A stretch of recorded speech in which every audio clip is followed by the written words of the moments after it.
name of Yahushua HaMashiach, and that's how we recognize our Creator, the one who has led us here, the one who has given us this information, the one that has provided so much for Charlene and I to be able to get this message out, has provided incredibly quality people that have helped Charlene and I out so much. And part of this tonight is a tribute to these people.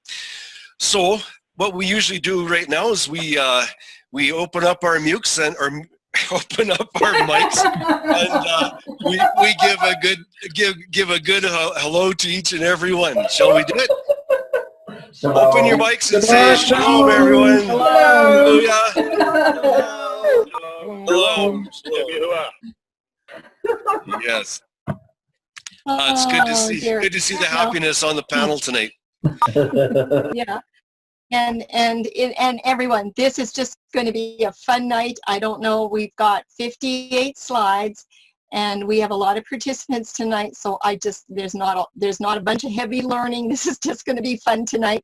So yeah, so let's just enjoy this night before Passover. To get this going here. Things are always slow. Okay, we have a new look tonight, and we're going to let Tim start us out. He knows, and we will be working together tonight on this PowerPoint. He'll be doing slides, and we're just going to figure it out as we go along. So Tim, I'm handing it over to you. This is our first slide. Okay, the first person we need to mention here, well, I'm not going to mention her by name. I will later on. But we have been provided this by a very special lady who has a talent with the computer, something I don't have much of. So we really appreciate this new look for us. I want you to look at this. It's Yah's Covenant Calendar. And we have a very special letter, not dead center, but just offset from dead center. It is the 0. I want you to zero in on this O. What do you see? Look at this, and I'm going to ask you, if you were sitting inside of a cockpit of an airplane, and this is what you saw out your window, does it look like there's a runway heading into the distance, a long ways off? What do you see at the end of this runway? Is that a light? Light. Why light? At the end of this runway, at the end of the way as in Yahuwah's worship cycles, at the end of this way, there is light. What is this light? It is dawn. Okay, on your left, you will see the kind of a red triangular there. That's the morning twilight. That is Boker. And on the right is oh no, I'm not good with colors, so let's say it's a maroon maybe. And that is your evening twilight. That is Erev. So what is it? What are those two white things that are hanging down from the twilights? To me, they look like keys, old-fashioned keys. Why are they old? Why are they old? Is that the keys to understanding that have been removed? Could that possibly be the Tekufa that provides a path to the future, to the light of dawn, to Yahusha? Is this the runway that we're on? Has Yahuwah provided us the path for eternity? There's a lot to be said about this 0. And I want to thank my sweetheart, Jeanette, for bringing this to my attention, because she's got the imagination, and she looked at that and she goes, that's a runway. And we got to thinking, throwing ideas back and forth, and so it is. This is Yahuwah's narrow path to the light. It's a straight, narrow path, yeah. So I hope you guys like this this slide. I love it. Just in case you couldn't tell. Okay, let's go. Let's go, Charlene. Thank you so much, Tim. And when he talked to me about that this morning, he said, just take a look at that and see what you see. And nothing came to mind. I was still half asleep. And then all of a sudden I saw it. It's like, yeah, it looks like I'm looking out the window, the front window of the airplane. But anyway, tonight, this is the journey of Covenant Calendar. I just want to let you know that this has been going on since February 2010. And there's no way I could put in all of the details, so we're just going to hit the high points, and I hope that it's fun for you. And basically what we learned over these years, that this study, along with the priesthood, is a restoration of end-time truth from Torah. And it's not just a restoration of calendar, but calendar is able to restore other truths as well. It's just remarkable, and you've seen some of that happen. And of course, it is by Tim and myself. And this is up to and including today, right to the end of March 2020. So we're just going to get started on this, and we'll be taking turns. And so sit back and enjoy. This journey is dedicated to Yahushua HaMashiach. He is our light at the end of the runway. He is our eternity. He is our etzem, our first fruit. He is the one that provided us with salvation on the feast day, the first day after the seventh-day Sabbath, after the cross. That is our example. So this is dedicated to him. It is also in memory of our parents and our loved ones. And I know further on in this little presentation, you're going to see a very special thought about Charlene's mother. Well, I'm not going to say anything right now. We'll comment when I get to it. Pretty incredible. She had absolutely loving parents. We remember them. And also my parents. We remember our parents very, very much. Without them, we would not be here. We also need to give special recognition to our spouses. I'm going to start with Richard first, because Richard has given a lot. He is behind the scenes. You don't see him. Rarely you talk to him because he likes to be quiet, but when he talks, look out. He carries a big stick. He means business. He's become a good friend of mine, and he has sacrificed a lot for this. He's given up so much time with Charlene for when she's given her time to me for these studies, and also to Yahushua. And then the best one of my half here, the bride, Jeanette. Jeanette has provided for me so much time and ability, you know, like just doing simple things like cooking a supper so that I can work on a study, getting up in the morning, cooking my breakfast so I can work in the study. You know, just the little things around the house that seem little are huge, monumental.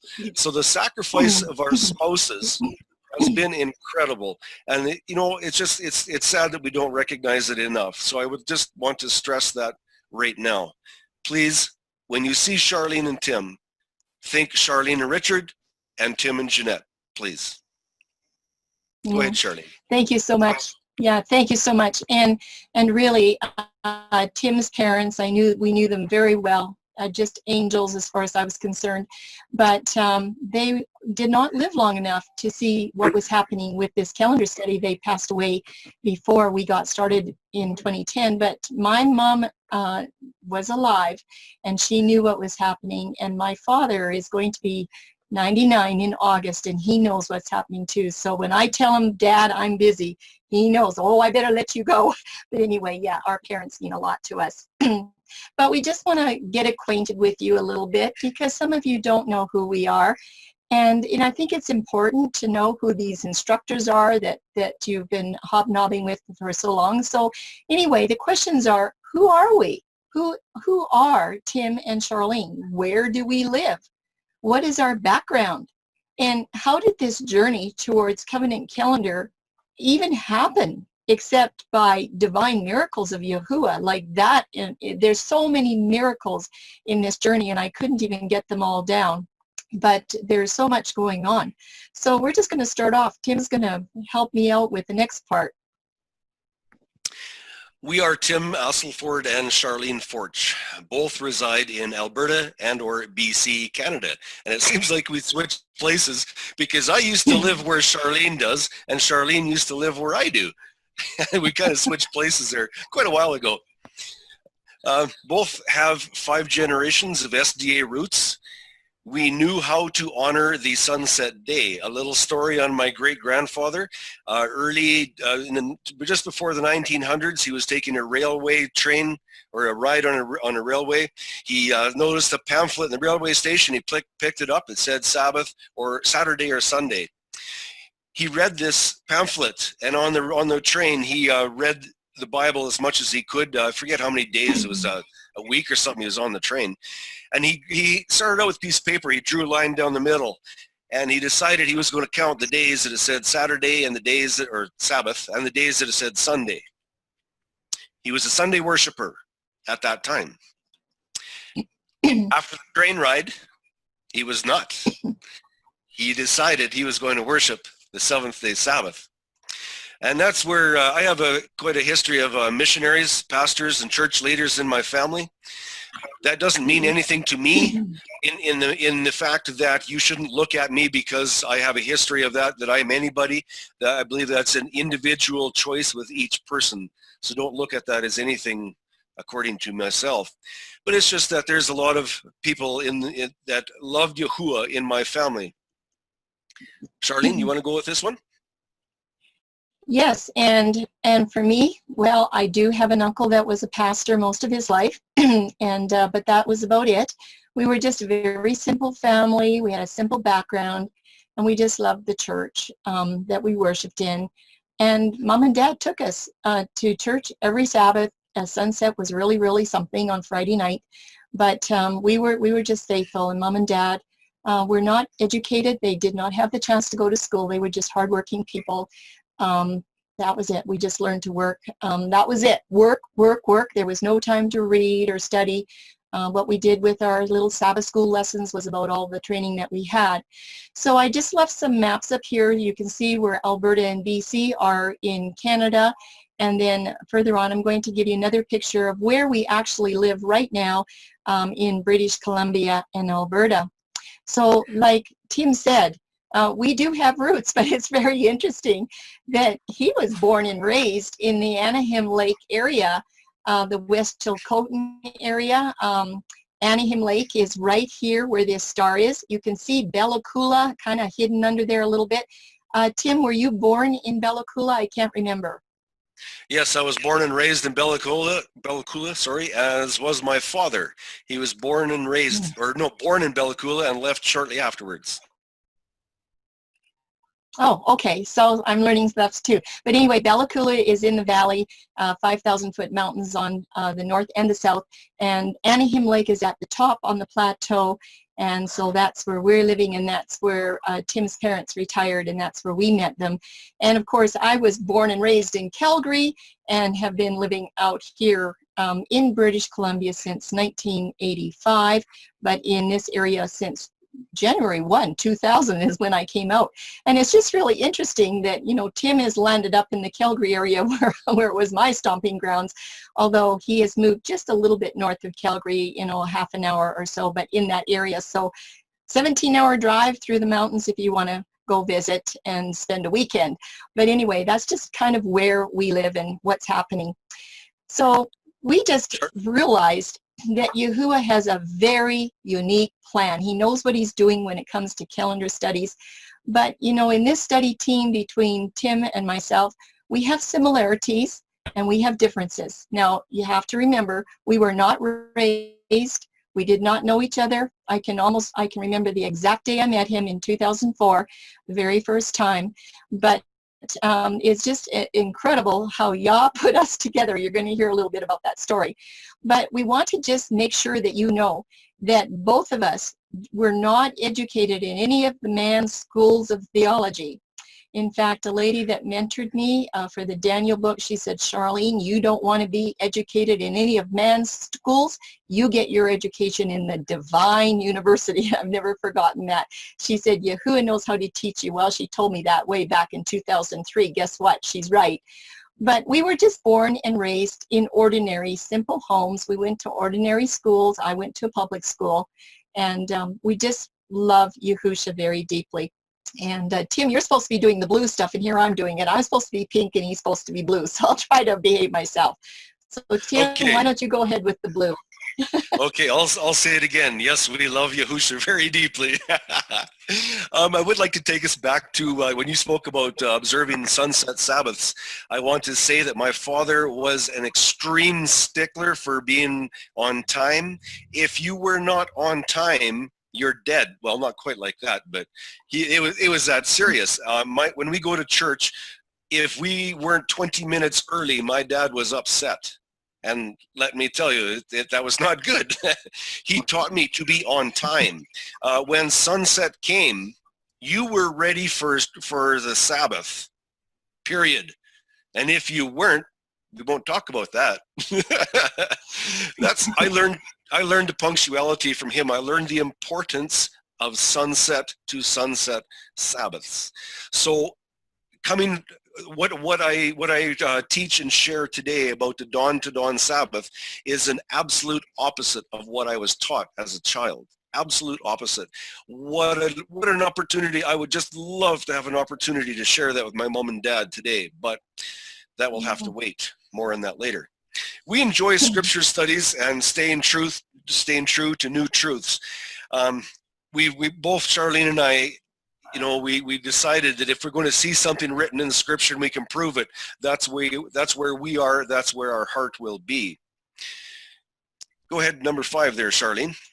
Yes, and my parents did know that I was working on calendar studies, and my mom was a dawn day keeper for a year before she passed away, a little over a year, and my father understands the dawn day. So I had the privilege and the pure joy of seeing my parents go through this struggle after over 90 years of keeping sunset. For them to switch, that was a really big thing. It's sometimes hard for our elders. But Tim and I, we enjoy taking on a challenge, and we're okay with change. Sometimes it comes hard, but we're okay with that. And our only desire is that everything has to be proved from only the scripture. We are not going to go to another teacher ever again. We were both pretty much trained, that the pastor has it right, and when he says the Jews know what day the Sabbath is and it starts at sunset, we just believed it, but we don't do that anymore. So we're trying to teach those that are looking at calendar studies to challenge everything, and that's always the best way to go. Yes, I noticed that one down there about coloring. Well, let's get to that next. See a need to proceed with studies in order and detail. Well, it's a good thing that Charlene is helping me out, because she keeps me in order and she shows me detail. It's such a wonderful thing to work with. I'm male, of course, as you know, and then there's the female aspect of things.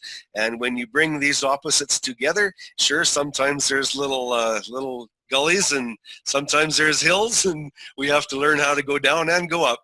But the order and detail, we've worked this out together. We've learned through trials. We've learned through arguments. Yes, we've had some pretty good arguments, and we've learned how to work these things out. We both love color. And I'm so thankful for that, because when I started writing, I got in trouble for putting so much color in my studies.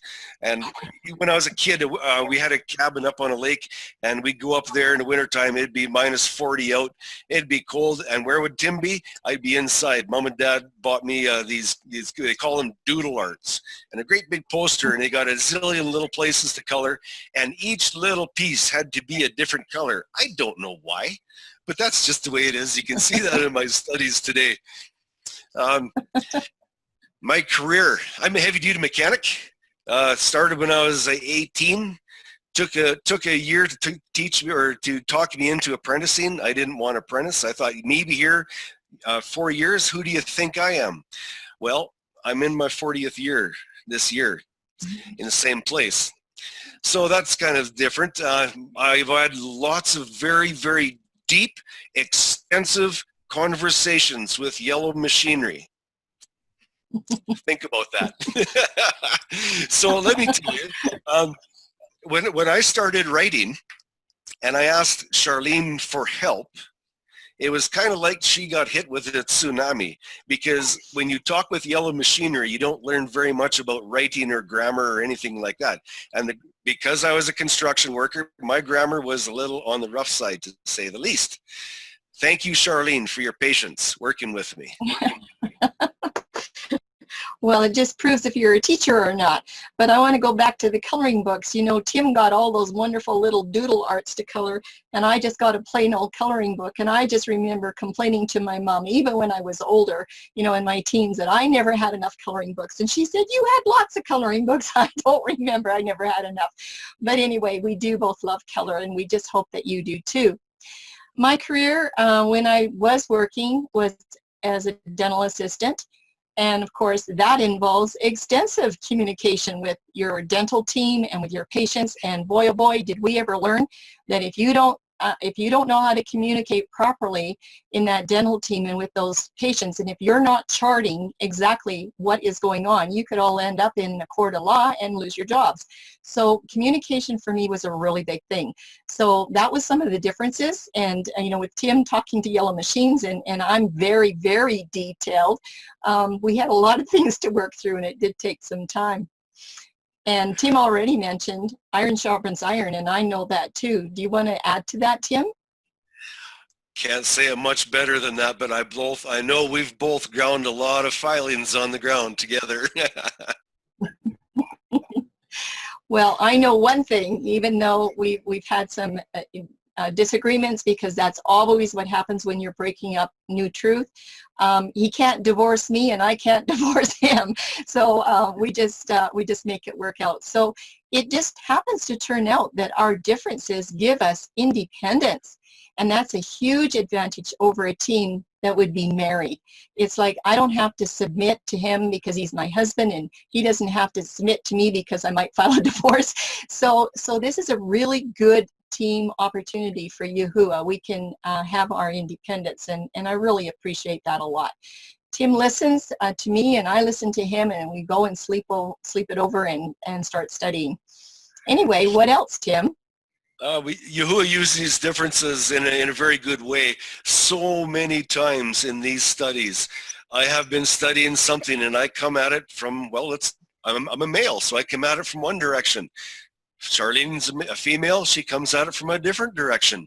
And the interesting thing is, it comes out to the same answer at the end. It's absolutely incredible. We've discovered this so many times.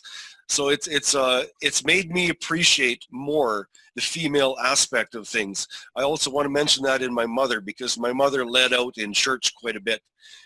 She led out a lot, actually. So I really, really appreciated my mother, and I appreciate the female input into these things.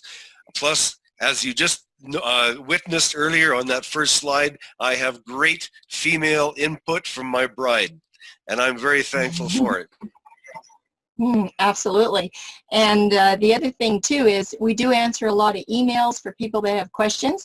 Oftentimes the email will come to both of us, and how many times I'll answer it, I usually get to it first because Tim is working, and we always share the emails back and forth. And I always say, you know, Tim might have something else that you would like to see. And lo and behold, when he sends his email out, it's totally different than mine, but we both had the same answer, so it's a double whammy. But anyway, it's just a lot of fun. So Tim, this is your slide, and we want to hear from you. What happened before the beginning of Covenant Calendar? Could you just tell us some of the things that happened before 2010? Okay, I was raised in a very narrow valley called Bella Coola. Raised as a young child, did lots of hiking as a young kid. My parents bought a cabin at Anaheim Lake. It's a mountain cabin, mountain lake. It's not one of these big fancy lakes, but spent many hours in canoe, caught lots of rainbow trout. One of my favorite memories is my dad. First off, I'd get up at probably 4 in the morning, just like I do today. I'd jump in the canoe, I'd head out there, and there'd mist coming off the water. I'd look across the lake, and I'd hear this plop. And oh, there's a fish. You can see the ripples on the water. There goes the canoe. There goes Tim. And I'd be fishing away in the morning, and then I'd hear Dad. He had this old army bugle, which I still have today, and he'd blow the taps on the bugle. Oh, turn the canoe around, time for breakfast. That's my memory as a child. 2003, ventured to the back row of the church. My life had fallen to pieces. It was in a great tailspin and I had no control. It hit the bottom and I decided that, maybe I best check out church because I had gone the farthest thing from it. I was raised in a public school. I was the only Sabbath keeper there, and I did not want to be different. I wanted to be as everybody else.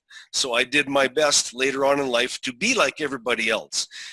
And now I cherish being an individual, and I'm so thankful for that experience now. Back then I wasn't. But anyhow, I decided to go to church because I knew that's where I had to be. So 2004, I began to read the Bible again, a little bit at a time, just because it was there and because I knew that's what I had to do. Not because I enjoyed it, because I knew that's what I had to do. So I was coming back. December 2005, my mom was very, very sick. Long story short, I left her on December 25. I wasn't following Yahuwah closely at that time, but I was in the hospital with my mother. I said goodbye to her on that day, knowing I would never see her again, literally. And I promised her that I would see her one more time. I know where she is. I know where she was going, and I knew what I had to do to see her. So that promise involved coming back to Yahuwah. I knew that, and that's the promise I made. So I started coming back to Yahuwah. I started reading. I started studying intentionally. That was intentional to change my life's priorities. 2006, my dad was so excited because my dad knew Charlene and Richard very, very well. Both mom and dad did. Charlene had written this book named Daniel. My dad was a proofreader by trade, a printer and a proofreader when he was young. He loved this Daniel book. He ranted and raved about it. He gave me one. That book was very instrumental in bringing me back to Yahuwah because it is so incredibly detailed and I could understand it.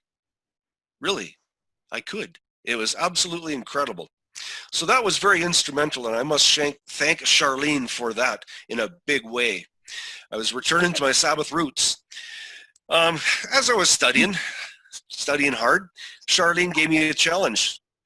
She says, do you know about the feasts? Okay, and realize I was raised as a Seventh-day Adventist, a very strict Seventh-day Adventist. My father had a pastor's education, but he did not pursue it because he stuttered. And so we studied the Bible for at least 20 minutes before breakfast. Otherwise, you didn't get to eat your porridge. It was that simple. Study before breakfast. So I was raised on that. And I come back to this study of the Bible, and Charlene says, do you know about the feasts? I says, what's that? I'd never heard about the feasts. She goes, oh, well, I'll send you some material. I said, yeah, okay. Well, let me tell you, when she sends you material, look out because you're going to have an armful. I immersed my study in that. I dug in deep. I spent many hours with a little, one of those little Walkman things in your CD, back and forth, back and forth, back and forth, going through the scriptures back and forth, learning the feasts. I was convinced. 2007, mom and dad moved from Anaheim, or dad moved from Anaheim Lake to Calgary. Mom had died, as I said. Dad had to come live with me. I was terrified because I did not get along with my dad. Not. I left home when I was 15. I could not stand being around my dad. But dad had to come live with me. I was terrified. The best 2 years of my life, literally. The best 2 years of my life. Was it hard? Yeah. There were some pretty hard times there, but it was great. I sure appreciated learning to get to know my dad. Getting to know my dad helped me get to know my Heavenly Father much better. It was kind of like opening a door. It really was. It was great for me. I used to try and share the feasts with my friends, because I was convicted of them. I read a lot about Ellen White. That's the person that the that the SDA organization is so strong on. So being raised that way, she was my one I looked to for education. And I read everything that she had on the feasts. And I tried to share it with my friends. Nobody would listen. I'll talk more on that later. 2008, just before Dad died, he hadn't spoken to us for about 3 or 4 days. He was in the hospice. He was going. And I was talking to my sister Sally over his bed, and I put my fist down on the bed, kind of not forcefully, but as a firm gesture. I says, I believe in the feasts, and I believe they are valid today and that they need to be observed. Well, my father, who hadn't spoken to us in 3 days, said, I believe as Tim does. That was a shock. Sorry, I was shocked. I had no idea that my father knew about the feasts. It was great. It was great. My sister and I praised Yahuwah for years to come. We still do. 2009, I moved to Nicaragua. In that time, I was studying 10 to 12 hours a day. I simply could not get enough. It was that simple. I could not pull myself away. I had to study. I was documenting and writing everything I could study. And I had the stark realization that the feasts could not be proven from Ellen White. My God had failed me. And when I say God, I was taught that you were to, if you wanted to understand the Bible, you go to Ellen White. Well, when I realized that I couldn't prove the feasts to other people through Ellen White, I stopped all study for 2 weeks. I closed my Bible and I didn't look at it for 2 weeks. It shook my ground. It messed me up badly. And then in 2 weeks' time, I decided, well, this is no good. I can't do this, because I knew this wasn't right. But I remembered the words that she wrote, and this is paraphrasing. Put down my writings until you understand the Bible first. So I decided that was something that I should do. I should try that. And at that time, I vowed to myself it was the scriptures and nothing but the scriptures. That's where I started out. What I have learned from that decision is just incredible. If I had been looking on different sources than the scriptures, I would still be like a fish on the beach. I would be flopping around gasping for air as in truth. I would not have found it. So I am very, very, very solid. The scriptures have everything that we need to know. Yahuwah says he has not spoken in vain. He has not told us to do things in vain. Of course, my message that I preach is about the calendar. Yahuwah would not have given us feasts if he didn't give us a calendar. He would not tell us to go sit in a corner and then put us in a round room. So everything that we have, everything that we need to know about is written in the scriptures if only we would study and put in the time. The only bird that gets the worm is the one that's on the ground. The ones that are up in the tree, flitting around the tree, do not get the worm. Do you want the worm, or do you want to speak about the worm? That's the decision we got right now. 2010, I returned from Nicaragua, come back to Canada, always studying continually until we're going to find out about that. That's right, Tim, until. And I'm just going to make a little note here that even though I was raised in the Adventist church, Ellen White was not a focal point in my home. We did not have time to read very much. We were always working. So for me, I didn't have this challenge that everything had to be proved out of her books. So it was just as simple for me, just for scripture only. But, there's a beginning for me too. And I think it would be fun for you to hear both sides of this story. And of course, I was raised to believe that the feasts and festivals were nailed to the cross. And absolutely Friday sunset was very important. It was drilled into our heads. It just, Mom and Dad took us to evangelistic meetings in Calgary, great big evangelistic meetings every spring and every fall. They usually had 30 meetings or something like that, and that's where I learned that. I don't know that Tim actually had those opportunities in Bella Coola. But January 1, 2000 was where my life completely changed. That was the first day that I came out to live in Anaheim Lake. Richard and I had just been married a month or so before, and this was the first day of my new life. I did not know it was going to have a lot of bitter and a lot of sweet. We had a lot of time to read and study the Bible. I lost my son.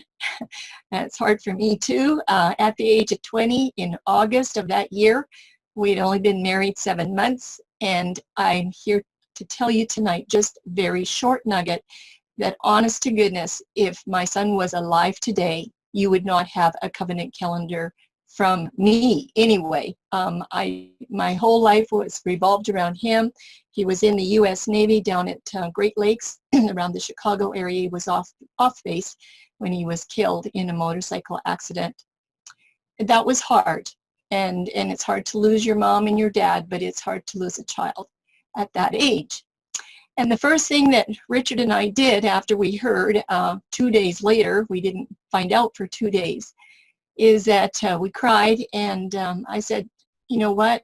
Job said, the Lord gives and the Lord takes away. Blessed be the name of the Lord. That's exactly what I said. I said, Richard, I know this happened for a reason. Paul was tucked away for something. I don't know what it was, but I prayed and I said, Father, you know the reason why Paul had to be laid to rest at such a young age. I just want to know what that reason is. Well, over the course of the next 16, 17, 18 months, he told me many, many reasons. I dedicated the Daniel book to Paul because that's what happened. Daniel was birthed because Paul was laid to rest. That's another story.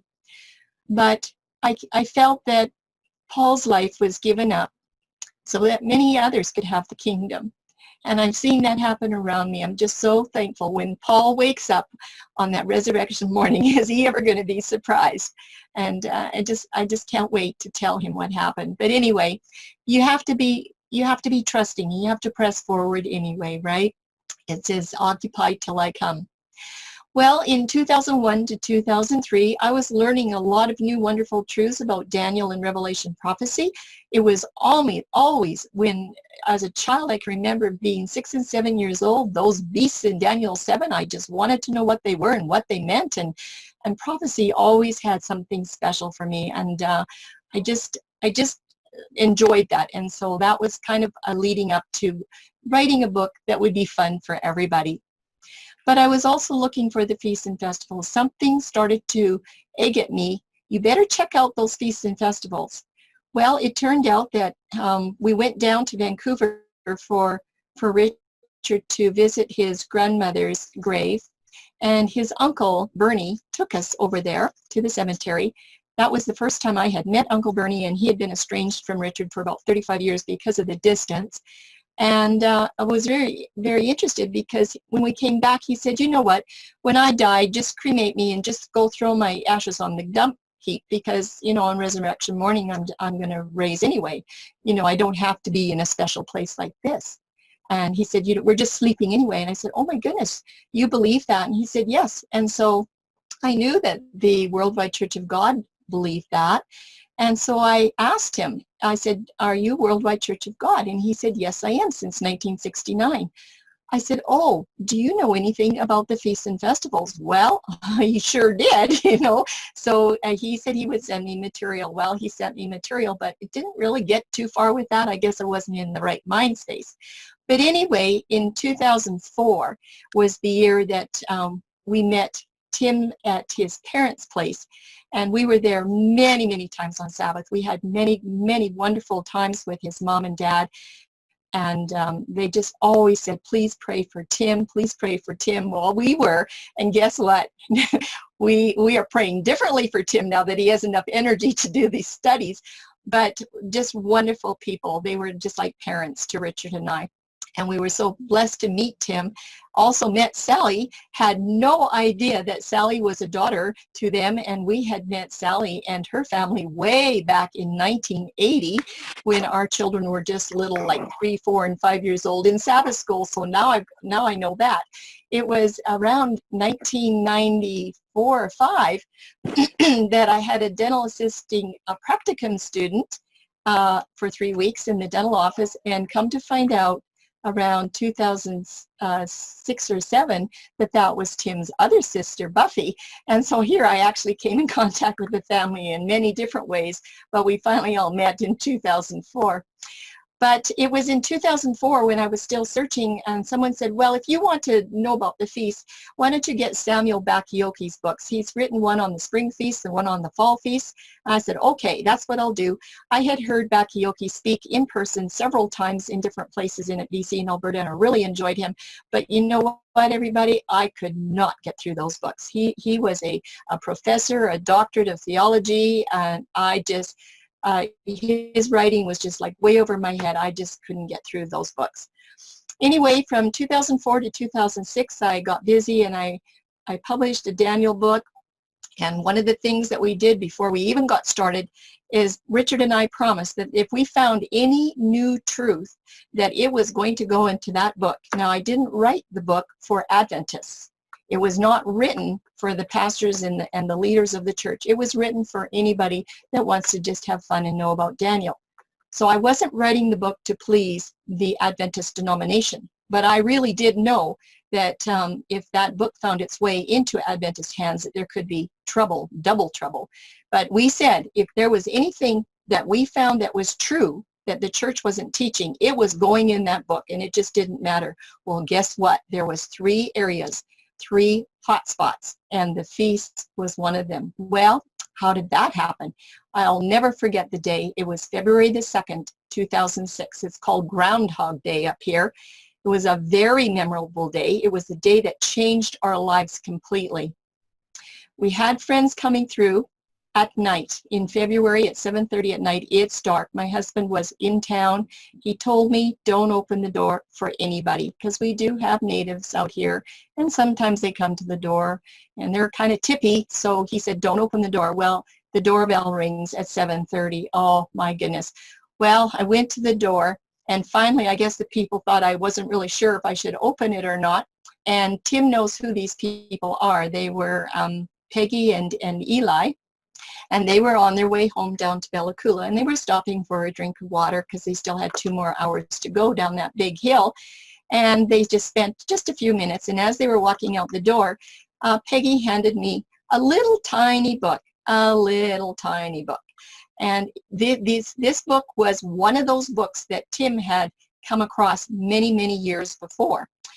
And well, the next morning I was doing my devotions, and this was actually supposed to be the first day on the 3rd of February that I was actually proofreading my book to get it to the printers. I'd already made arrangements for the printer. They were making time for the press, and so I needed to get the proofreading done and get stuff done before the end of June so that my book could go on the press. And they saved 40 hours, so if you back out, it's kind of an expensive deal for them. So I'm at my devotions on February the 3rd, and reading my Bible through. At that point in time, I'm about in Leviticus, and I had been reading my Bible through every year since January 1, 2000, and it nearly killed me, but I was going to do it. And so I'm actually on my 6th or 7th time through. When Yahuwah said to me, Charlene, you need to read that book. I should tell you the title of it. Tim, maybe you can help me out. The Sunday and the International Sunday Law or something. It was something about like that. A little tiny book. Do you remember? The National Sunday Law by John Markison. No. Mine was by Melody and Richard Drake. But I think you got that book too. But anyway, it was God's tiny. Holidays. Well, I got that one later. but anyway, it's tiny. It was tiny. You could read it in probably an hour and a half or two. And Yah said to me, Charlene, you really need to pick up that book and read it. And I say, no, I'm not going to do anything on Sunday law. That comes in Revelation 13. I'm a long ways from that, because I planned to do Revelation after I got Daniel published. And I would figure that, no. And he argued with me, and I argued with him. And then he said to me, as clear as could be, Charlene, you sure are stubborn. I went, yeah. And Tim can testify, and so can my husband. And then he said, you know what? You could just read a few pages, like maybe 10 or 12. Like, the book is little, and the print was big. I mean, it was big. It was like a first grade reader. And I went, okay, I will read 10 or 12 pages. Well, guess what? I read the whole book. And when Richard came home from work that day, we had a talk. That was the book that changed our lives, because it talked about feasts and festivals. There was only scripture in it. I just went, wow. I had material from Church of God that Uncle Bernie sent. It just didn't really resonate with me. And Bakioki's books, I couldn't get through them. But this was something. So I ended up doing some very serious study. I called up Peggy and I said, where did you get that book? And so she told me, and then she said, oh, did you like it? And I said, well, I really need to be looking at that. And they were following the Daniel progress as well. They were waiting for the Daniel books. And they, of course, knew Tim's parents too. They all know each other. And I said, yes. I said, I really do need to know about this. So they came by not too much later, a week or two or three, and gave me God's Holidays. Now, that one had even more in it. So we went through that, and then we had a decision to make. Now, remember, this is February, March. Okay, this is February, March. We ended up having Passover that year, and I think I'm going to talk about that a little bit later on. But it was in August of 2006 when Tim's father, Marvin Asselford, he was just waiting for my book to come out. He just couldn't wait. Orlo Asselford, mom had passed away, and so I was on book tour, but I sent an autographed copy home to Anaheim Lake so that Richard could give it to Marvin. And that happened to be the day, I think, when the book arrived at the post office. A total miracle. The book arrived at the post office. I had sent 3 of them, and one was for Marvin. And I don't know if, Tim, if you got that one or got a different one, but anyway, from that springboard is where Tim ended up coming back to Yahusha. Wow, what a day. Just could not believe my ears. I wasn't home for about 3 months, and it wasn't long after that that we had heard that Tim had returned to his roots, the roots of his faith, especially Sabbath keeping, and now he's looking at this feast information, and like he said, I did send him a lot of information. Well, I was away, busy 2007 to 2008 with Daniel marketing. It's a really big job. It was a lot of work. And then in 2009 to 2010, in those years, I tried 3 times to work on the Revelation book. Everybody was calling me. They wanted it. And you know what? Every single time I got started for 3 or 4 or 5 weeks, and I just got stopped. Y'all just stopped me every single time. And it's like, what's going on? I tried 3 times, and it just like, well, I know the reason now, and I'm not sure if I'm going to say it later on, so I'm going to say it right now so that you know. The reason that I could not do a Revelation book is because I did not understand the feasts and festivals. I didn't have a clue about the Melchizedek priesthood. I didn't know anything about that, and I didn't know a thing about calendar. And now I know today that if you are going to do any work in the book of Revelation, you better have those 3 things under your belt. Why? Because it's all about the priesthood. It's all about following him. It's about his worship statutes on his calendar. And there's a lot of calendar language in the book of Revelation. So you know what? I just know if y'all would have let me go ahead with it, it would have been a total disaster. And it would not have served his purposes. February 2010 was about the middle of the month. That was another day that changed our lives. It was an absolute miracle day when we received some DVDs, and one of those DVDs was on the dawn day start. Dawn, not sunset. That was really something. Anyway, it was a set of Lunar Sabbath DVDs, about 5 of them, and we looked at them. We said, no, that just can't be right. We're learning about the feast, remember, at this time. But that one DVD was not the same as the rest. And then something happens next. I wonder what it is. Tim, can you tell us what happened next? Yeah, that's quite the story. When Does a Day Begin? Presented by Lunar Sabbath teacher Troy Miller. This was the day start message that was the tulip in the onion patch. Charlene sent me these 5 DVDs. It says, Tim, we've really missed something on here about the Sabbath. We really need to look at these DVDs and find out if there's truth. Well, it didn't take me very long to find out it was a lunar Sabbath, and I had already been working with a very special person about the lunar Sabbath, getting her to help get her off the lunar Sabbath. When I saw that, where did these discs go? In the trash. Gone. Out of here. I don't want no part of this. So that's what happened to this message that was sent to me. February 2010, Richard and Charlene, they sent me the Dawn Day Start, and it was only 5.5 hours in these DVDs. Are you supposed to be doing this one, Charlene? Well, yeah, let me go ahead, Tim. Yeah. It took us 5.5 hours to get through this 90-minute DVD. We were absolutely shocked at what we were learning. We were total disbelief. I think we wore out the pages in our Bible that day. And I looked at Richard. I said, I can't believe it. I can see it. I just can't believe it. And we shared this DVD with quite a few people. I sent it out to quite a few people, including Tim, because I knew he was studying. And I really thought he would be interested. And everybody else replied to me and they said, oh yeah, it's truth. Yep, they accepted it, no problem. They didn't study, they didn't fast, they didn't pray. They just said, yes, it's right, and they switched. But where was Tim? He was so quiet. I waited about 3 months. So February, March, April, May. Okay, I waited about 3 months, checked to see what had happened. Oh, yeah, you're right. It was because of that lunar message that DVD got thrown out. And Tim, I don't remember I don't know if you remember what you said to me, but I said to you, well, where is that DVD? Do you remember what you said to me? I don't remember the exact words, but I'm sure it said I threw it in the garbage and wanted no part of it. Well, yeah, he did, but he went, Charlene, I trashed it. I went, what? What did you do? Why did you do that?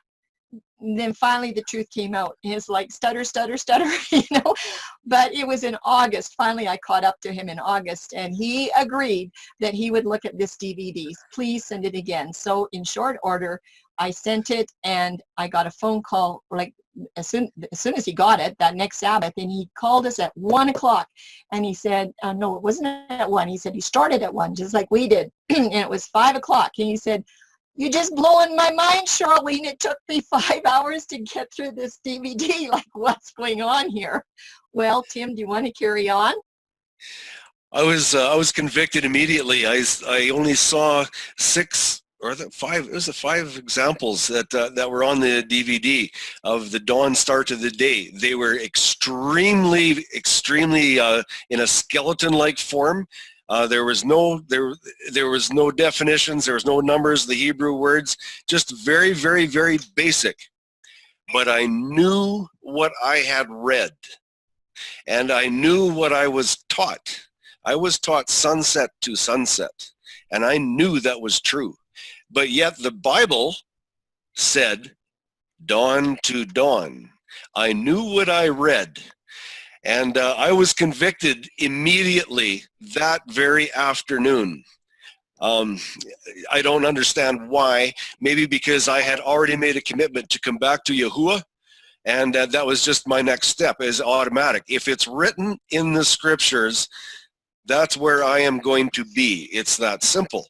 And I made that commitment. And I also told Yahuwah that if this is truth, then I'm going to write about it, because I was very, very, very upset that I had been deceived once again. So I made a point to dig out every possible example there is in the scriptures of the dawn start of the day. That is where the beginning of all these studies came from. I set out to speak to every person that would listen about the dawn start of the day. And the lesson here is don't reject a Torah truth because an entangled cloak of deception, the lunar message, surrounds the message. We must dig in and look. It doesn't matter who tells us the message, even though it's sometimes really, really hard to understand or hard to listen to that certain person. I believe Yahuwah has given a lot of people truth, and it is our duty to search it out, dig out this truth from the scriptures, see what the scriptures say. Because if I had have let this lunar Sabbath message, if I had have let that get in my way, I wouldn't have known nothing about the dawn start of the day. So I just praise Yahuwah that he had directed my attention to this, and I praise Yahusha that Charlene had a lot of patience with me because I wanted no part of it. Absolutely. And what we have found is, we have a lot of lunar Sabbath friends, very, very dear friends. But this is what we have found, everybody. A lot of them do keep the dawn day, not sunrise. They do dawn twilight, and they're very sincere about it. But when we've tried to share the dawn day with them and they find out that this came from lunar Sabbath keepers and their teachings, they don't want anything to do with it. We've come across that so many times. They have rejected this truth because they do not like the lunar Sabbath truth. And that's really sad. I don't know. But anyway, we both had journeys, right? So, if you're just a Sabbath keeper, just a plain weekly Sabbath keeper, there's no reason for wanting to understand a biblical festal calendar if you don't know anything about the feasts and festivals and you've been taught they've been nailed to the cross. So if you're just like we were, ordinary Sabbath keepers, we didn't have any knowledge that Yahuwah had a calendar in the scriptures. If you go and ask any Sabbath keeper today, what they know about Yahuwah's calendar, they'll probably look at you and say, I've never heard of it. But anybody that keeps the feast will know something about the calendar. So it was in Passover 2006. We had just learned about the feasts and festivals, and of course it was according to the sliver moon that came after the equinox. Okay, that's the way that we learned it, and that was kind of the most popular way back then. And we traveled down to Bella Coola to keep the feast with that little group. There was about 8 of them. And we were busy. We were keeping Passover in the evening. It was after sunset. It was in that twilight time. And we never questioned calendar one little bit. Our mentality was that our feast keeper teachers ought to know, what's right and what's not. So we never questioned anything. But when we were having Passover that night, the man that was leading out, he said, you all know that this is after sunset. And so we're into the first feast of unleavened bread, which would be the 15th of Aviv. And I remember thinking something's not right. I thought we were doing Passover, not unleavened bread. That was my clue right there, that there was something wrong. But I just went, I don't know. Our teachers must know. But anyway, between the years 2007 to 2010, we did join larger feast camps in Oregon and BC. We wanted to enhance our learning experience, and we did learn a lot. We had some very, very good teachers. Some of you here on this panel tonight know who those teachers are. But we sure found out really quick that there was a really huge, hot controversy about calendar. We found out that there was different calendars, and it was like, oh my, you don't talk about this unless you know what's going on. Well, of course, we hadn't studied calendar. I hadn't. Tim hadn't either. We just believed what we had put in front of us, and that was it. Well, that's what we were taught, right? You just believe your teachers and you don't question. So that was kind of my journey with feasts and festivals. What about you, Tim? Well, I looked at the moon. I remember being out there searching for that sliver, and I didn't find it this evening. This was when it was supposed to be, so we got to search for it tomorrow evening. Well, yeah, I was there. I did that. My first feast when I was first convicted was atonement. I realized, okay, I've got to keep Day of Atonement. I didn't have the slightest idea what I was supposed to do, so I packed a great big lunch. I went driving up into the mountains, and I put a chair down in the middle of this nice crystal clear creek, and I sat in the middle of the creek, soaking my feet, munching out on food and reading my Bible. But you know what? I think I was probably more blessed from that than many other ones that I've been to, because Yahuwah recognized I was putting my foot forward. It didn't, he just kind of winked at what I was doing and says, hey, he's moving forward. And if we're not, it's just like a vehicle. If the vehicle is not rolling forward, it cannot be steered.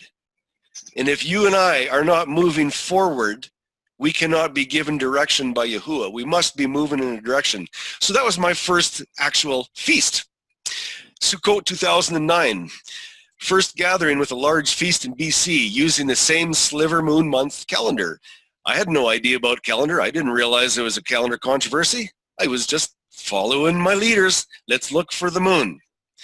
2010 Passover in Shavuot. There was a rededication and a rebaptism. That was for my mom, because I had made that promise I was going to see her again. So I knew I had action that I had to do in my life, and I was set to take it. August 2010. Everything about Scripture Day Start changes our lives. The beginning of a full-blown calendar study, even though we did not know it. That day I told you about there that I studied that DVD and I was convicted on the dawn start of the day.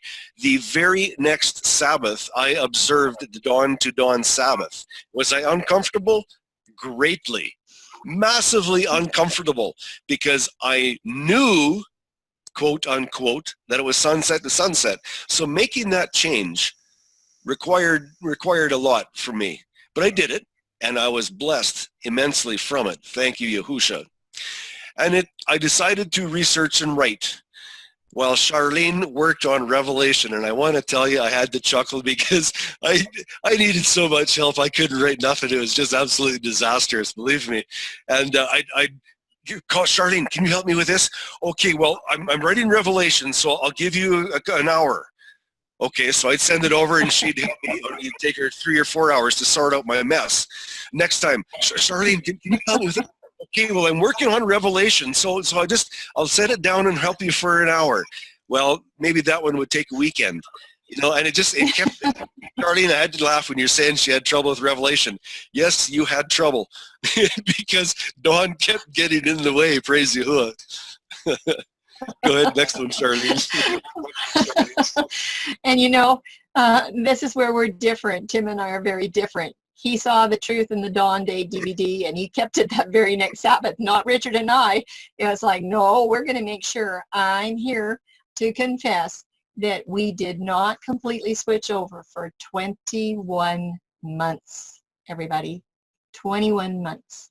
We were keeping it from Friday sunset to Sunday morning, and we were just going to make sure we hit it one way or another, and that's how long it took us to make our journey. So when I see people stumbling and having trouble accepting the dawn day, I know exactly what it feels like. It was very, very difficult to make that switch. At the very same time, my parents were not in agreement, my mom especially, and I just felt that I was letting her down so bad. Now, Tim didn't have that because his parents were already resting, but my parents weren't, and I took a lot of flack from them. I'm going to tell you about that in a little bit. But yes, I had decided that I was going to work on Revelation come whatever, and it just didn't pan out. So, Tim, can you give us a start here as we launch out into the rest of this study? This is a short story about the miracle journey. Yes, those two words are right. A miracle journey. It has been little miracles here and there, stepping stones the whole way. And it's a miracle journey of the baby truth that was nearly aborted by me and a garbage can and has now grown to have its own life. Yeah, I threw the dawn day out in the garbage can. Can you imagine that? Can you really imagine that today? Yeah, I did. This is the overview of this journey coming up. Yeah, from February 2010 to March, right to today. So this is going to begin with an appeal. I couldn't write down all the details. I've been keeping a journal, and this journey is filled with so many miracles that we would have never, ever experienced had we not been willing to say, here we are, Yahuwah, send us. is filled with a lot of resistance from the enemy. You have no idea, in many different ways, with every evil intent, that these messages are not going to go out. He shot us down so many times. Our best friends tarred and feathered us. They just threw us in the dump heap. And it was just trying to keep going was everything, took everything we had.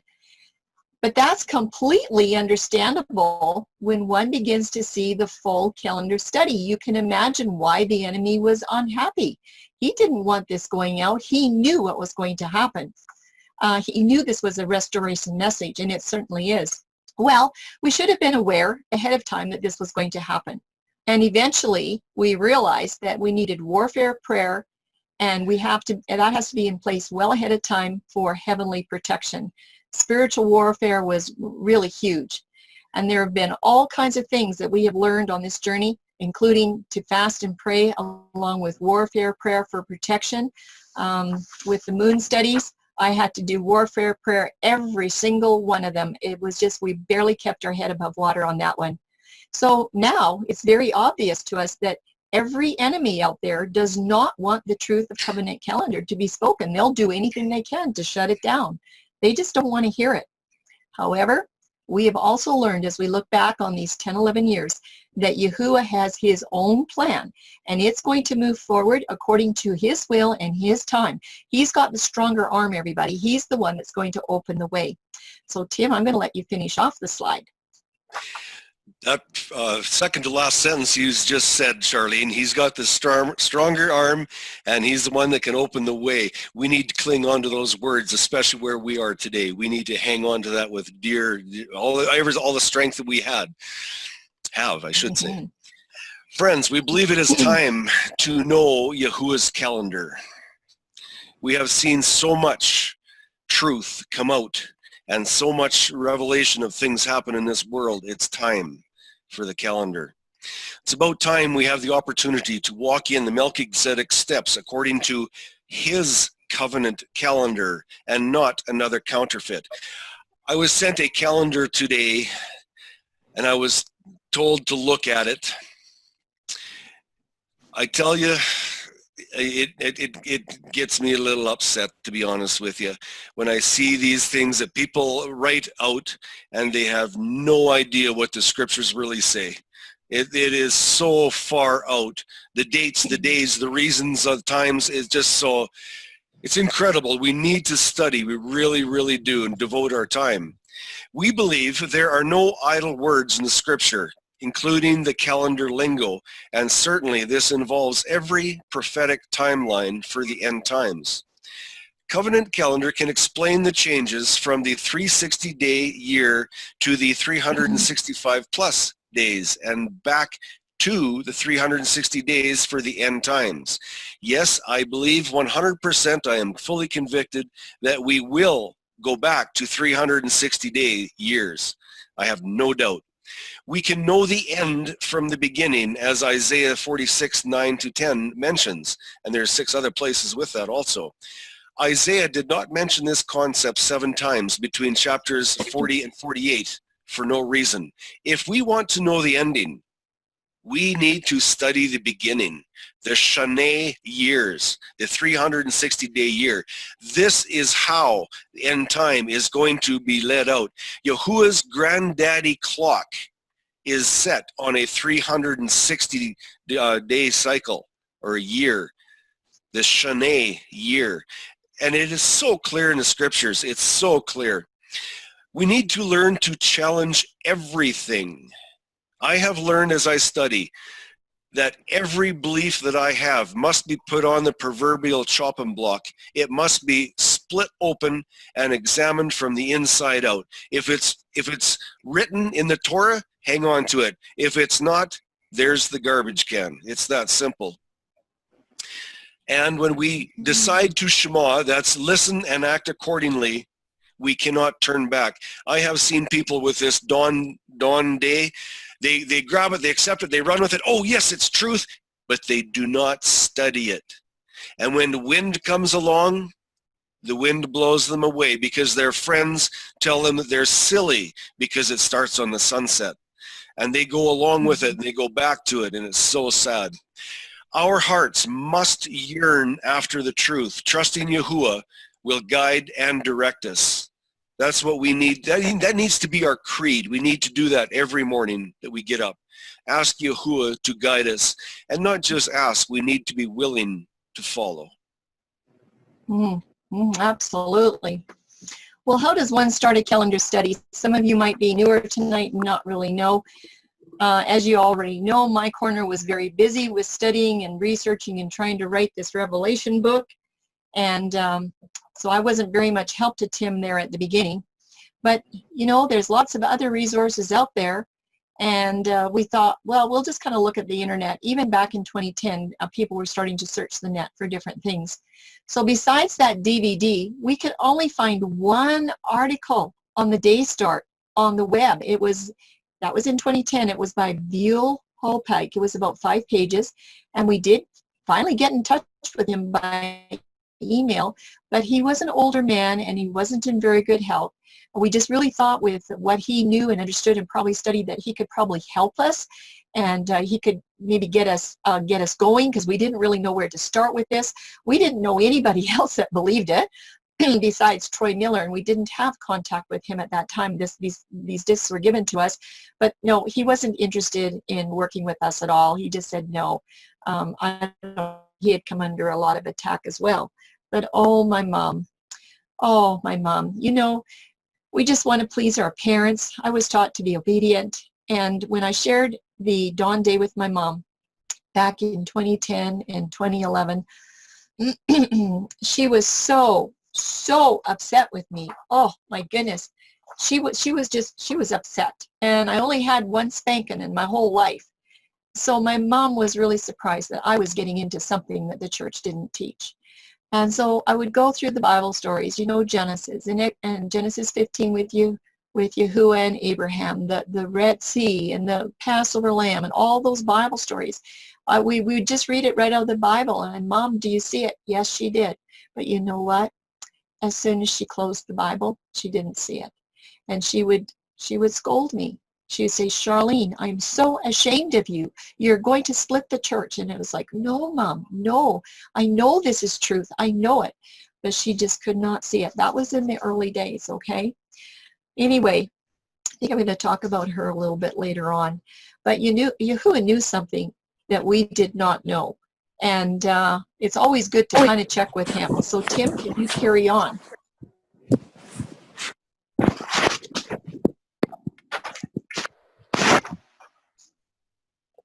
You need your microphone open, Tim. I'm waiting for all that noise to disappear. There's a mic that's open here. Shannon, if we can okay. close your mic, that would be really good.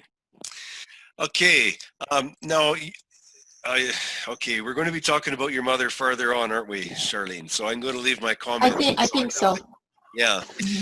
2010-11, decision was made to go ahead and begin research, basically with only the scriptures and using the Hebrew and the Greek definition. There could be nothing else. We had to speak as the original authors intended. As I said, I moved to Nicaragua at one point in my life, and I tried to learn Spanish. And I realized that when you go from one language to another, there is things that you cannot say. It just doesn't happen. And I realized that. So I realized I needed to get back to the Hebrew. I needed to understand what the original authors originally intended for me to understand. The search began to find every possible witness for the dawn day because sunset was no longer valid, not in my mind. And yes, this should be easy. I thought it was going to be easy. If we had known that this would be a project of 12 plus years, then what would we have done? Well, let me tell you, 12 years, I'd have been out of there. Somebody had put me a project of 12 years in front of my face. No way. But you know, it's been an absolute delight. Let me tell you a little thing here.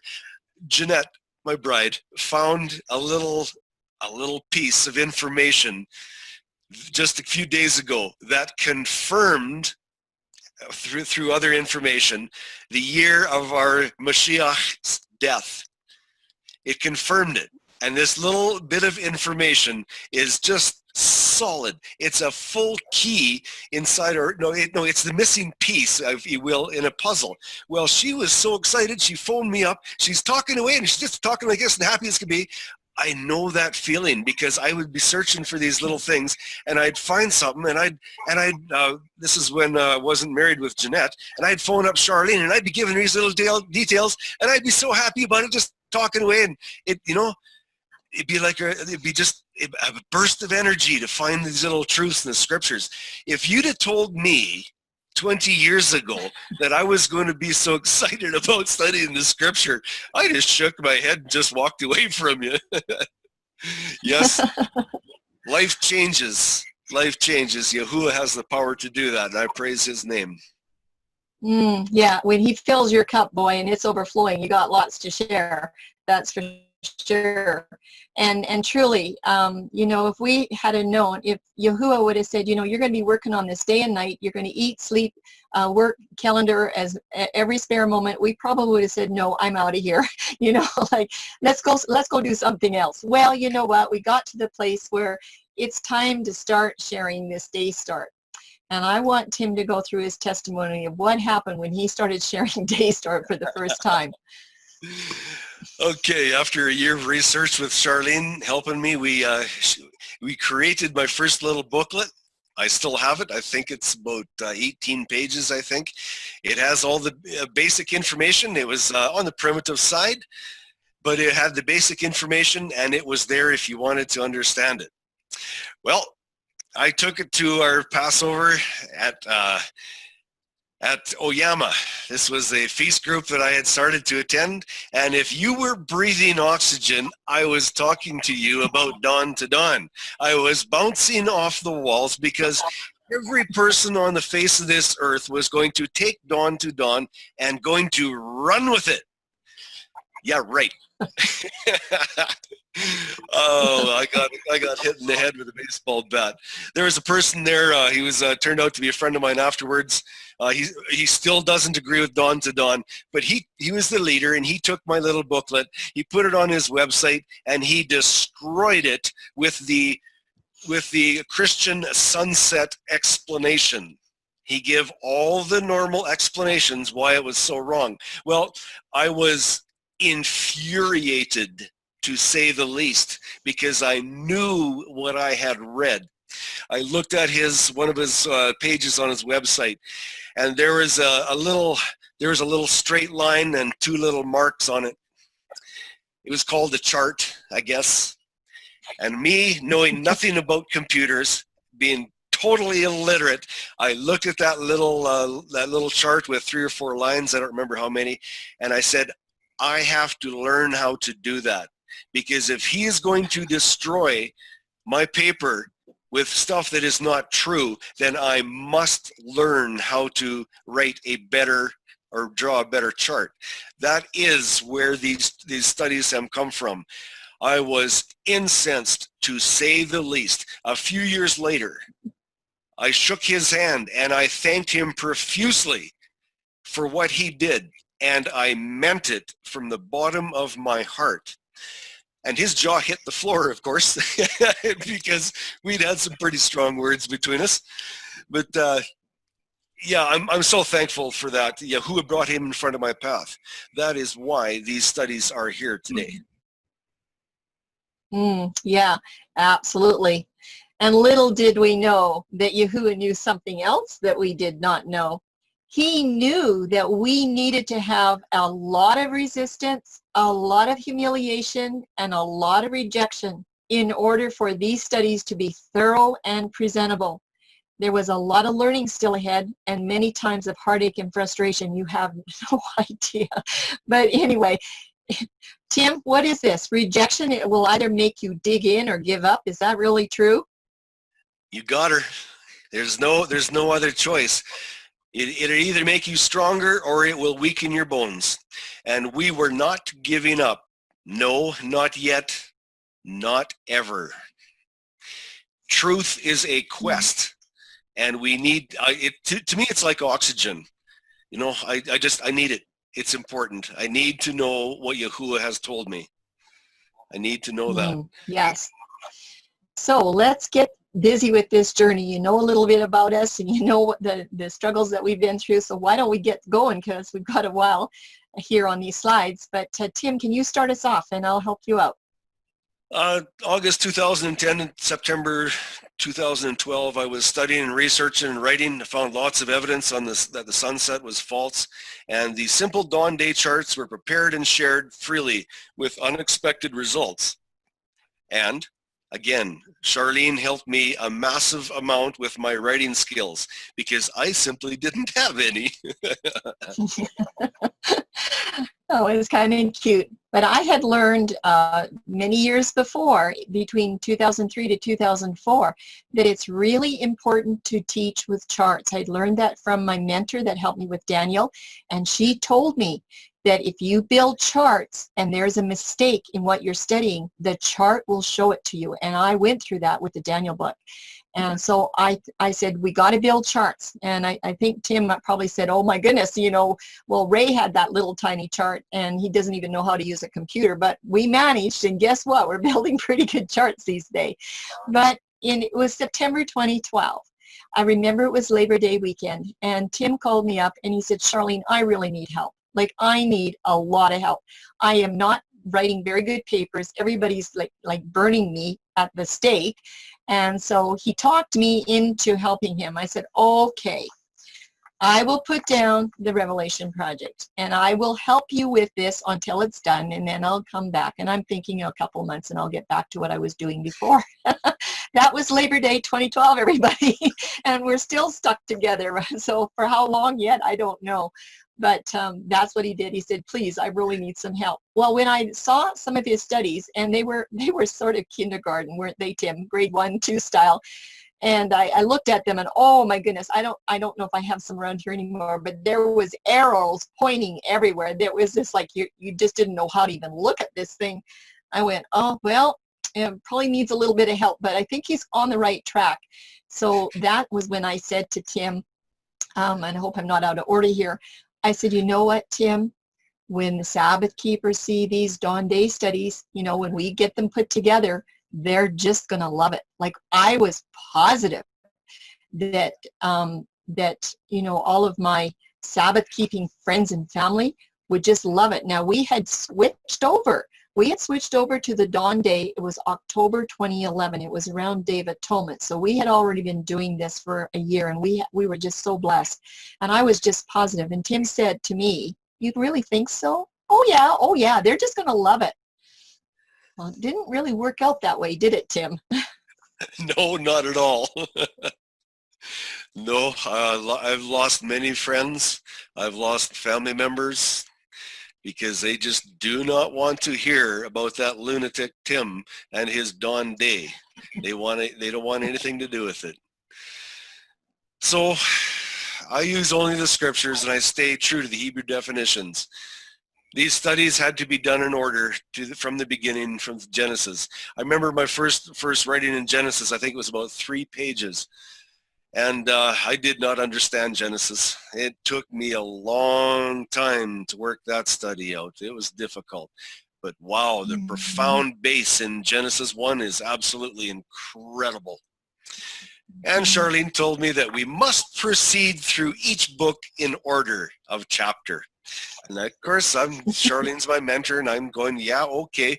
You know, she had to build a fence around me because I was bouncing off the sides, you know, but she kept control of me. And that was one of the secrets. I had learned this a long time ago when I was doing Daniel, that you better do this in order, because I didn't know how to explain Daniel 12 timelines except through Ellen White. And when I sat down to do Daniel, I cried out to Yahuwah, and I said, I don't know how I'm going to explain Daniel 12, because I didn't use any Ellen White in my book. I was determined not to. And this is what he said to me. Charlene, I want you to start in Daniel chapter 1, verse 1. And I want you to work through each verse in its order in that chapter. And when you're finished with chapter 1, then you start on chapter 2. Now, I know who you are, Charlene. I know you want to start with Daniel chapter 7, where all those beasts are. But I'm telling you, I want you to go in order every verse. Don't skip a single verse. And I said, well, why? And he said, because when you get done, you're going to know how to explain those timelines without anything except for the book of Daniel. And I went, oh, really? You know what? That's exactly what happened. So I learned early on that it's important to do things in order. And I remember telling Tim, do all the studies in Genesis, do them in order. I know they have to be done in order, and don't go to Exodus until you're finished with Genesis. I'm pretty sure he can tell you he remembers that. And there were some fun studies up in Samuel and just, you know, fun ones that were only 4 or 5 or 6 pages, and he just wanted to jump up there. I said, no, you better go back and do those Exodus. I had to keep running him back, you know, to get these done in order. He did skip out a little bit, but that, everybody, was a secret. I might be talking about it here a little bit later on. I'll say it right now. That is the secret. That was the secret to opening the whole covenant calendar, not just Dawn Day, because we found that these stories built on the one before. Lots of times the study would build. It was just incredible. But we had a lot of people by this time that were wanting to see the studies, but oh, they were a mess, so we had to clean them up. But they all wanted them, and we thought we can't let these out because we don't really know what we're doing yet. So this is what we decided. We will have a controlled reading group. We actually had about 40 to 42 people that agreed that they would be readers. They would just be readers for us and that give us comments, show us something that was wrong, whatever. They didn't have to have any qualifications. They didn't have to have an education. It didn't matter if they were 15 or if they were 95. They just had to be willing. And they had to make a promise to not share the studies through email with anybody, because we didn't know if the studies were error-free. And we knew if those studies went out in email, we would never be able to retract those studies and teach the truth. We actually knew that was a possibility because we were not exactly sure about everything, what was going on. And when they did that and they, you know, shared with other people, oh, I want to read the studies too. Well, we didn't care as long as they would come in under those guidelines. So there were lots of others that joined, and I think we had about 42 when it was all over with, and I had to keep track of who was getting what and when it was sent. That was a lot of paperwork. But anyway, near the beginning, we decided to add sunset charts. Tim was really getting good at building dawn day charts, and those are all in the Word document studies. We have about 35 or 40 of them. But I said, you know what, Tim, you know, sunset is so strong out there. We better build some sunset charts. We better do that, you know, because we were seeing the forward progressive movement in the dawn charts. All the story just moved forward just in perfect order with the dawn day. And so I said, no, we needed to build some sunset charts so that people can see that this doesn't work. Well, if that wasn't a lot of work, I'll tell you what. But we did. I think just about every one of those dawn day studies has sunset charts, and you cannot prove the dawn day with a sunset chart. It's absolutely impossible. Remember what my mentor told me, Charlene, build charts, because if there's something wrong with it, the chart will show you. And we learned that lesson a lot. So we really encourage people to build charts. And along the way, we were learning calendar hermeneutics, little by little and bit by bit on, you know, how this calendar study was to be conducted, because we didn't really know too much. And it was after about 18 months or so, somewhere in there, and maybe about 25 to 35 studies were done. The readers, by this time, they saw that the dawn day was absolutely truth. They were begging us that we would let them share this information. So that program, it continued till about the spring of 2014. But it was time that we set down those study guidelines, and we needed to stick with them, and we still use those today. But we need to be very careful about assumptions, because many assumptions end in bitter disappointments and scars that go really, really deep. And we had to learn we couldn't assume a single thing. It was in September 2012, is what I had said to you, upon very serious editing of several dawn day studies that this excitement rose very quickly, that we just really thought that every sunset keeper, all of our friends and our family were just going to love us to death for finding this truth. And no, they didn't love us to death. And Tim, do you remember those blue words, how you said them to me? Yes, I said, when you said that this truth was going to really just take off and go, I said, do you really think so? Oh, and I said, oh, sure, I know it. You know, and I know there's people here on this panel tonight that were with us at this time. Oh, sure, they're just going to love it. But you know, the bitter came before the sweet. And guess what, everybody? Our wait was at least another 5 years. We had a long time to wait before we were going to see any fruit.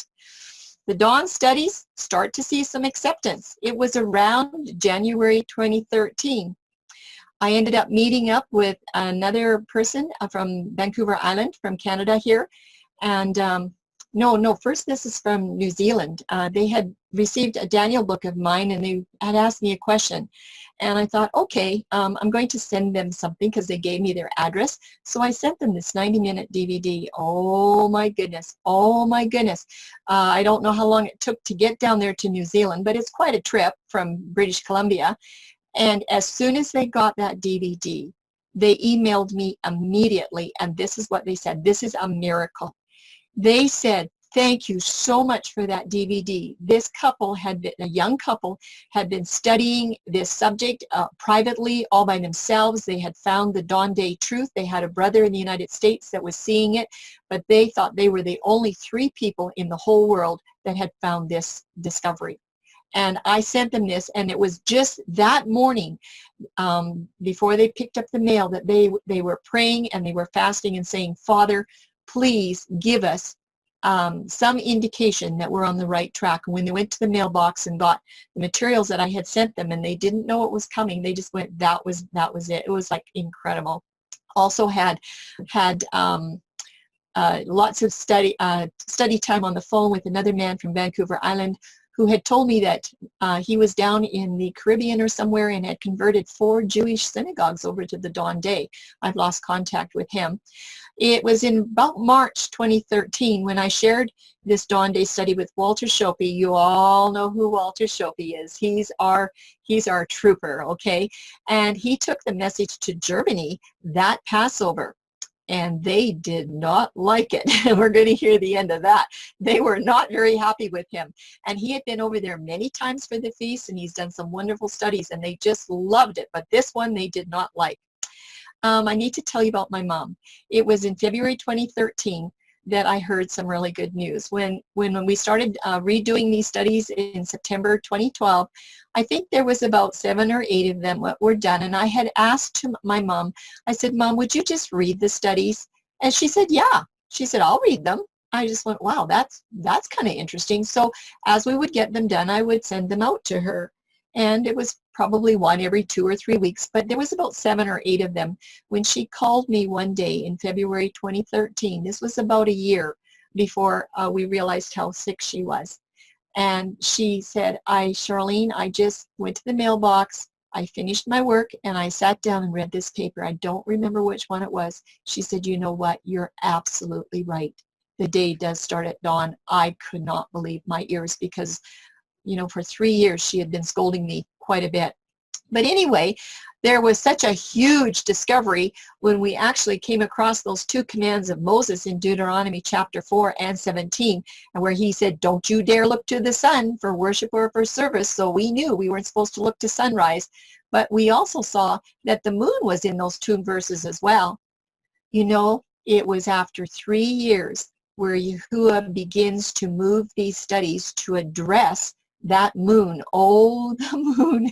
It was a study that was not completed until December 2018. This was over 5 years. But he just kind of nudged us and said, you see, Charlene and Tim, it's not just about the sun, it's about the moon too. So we sort of knew something was going on. Well, it was just before Passover of 2013.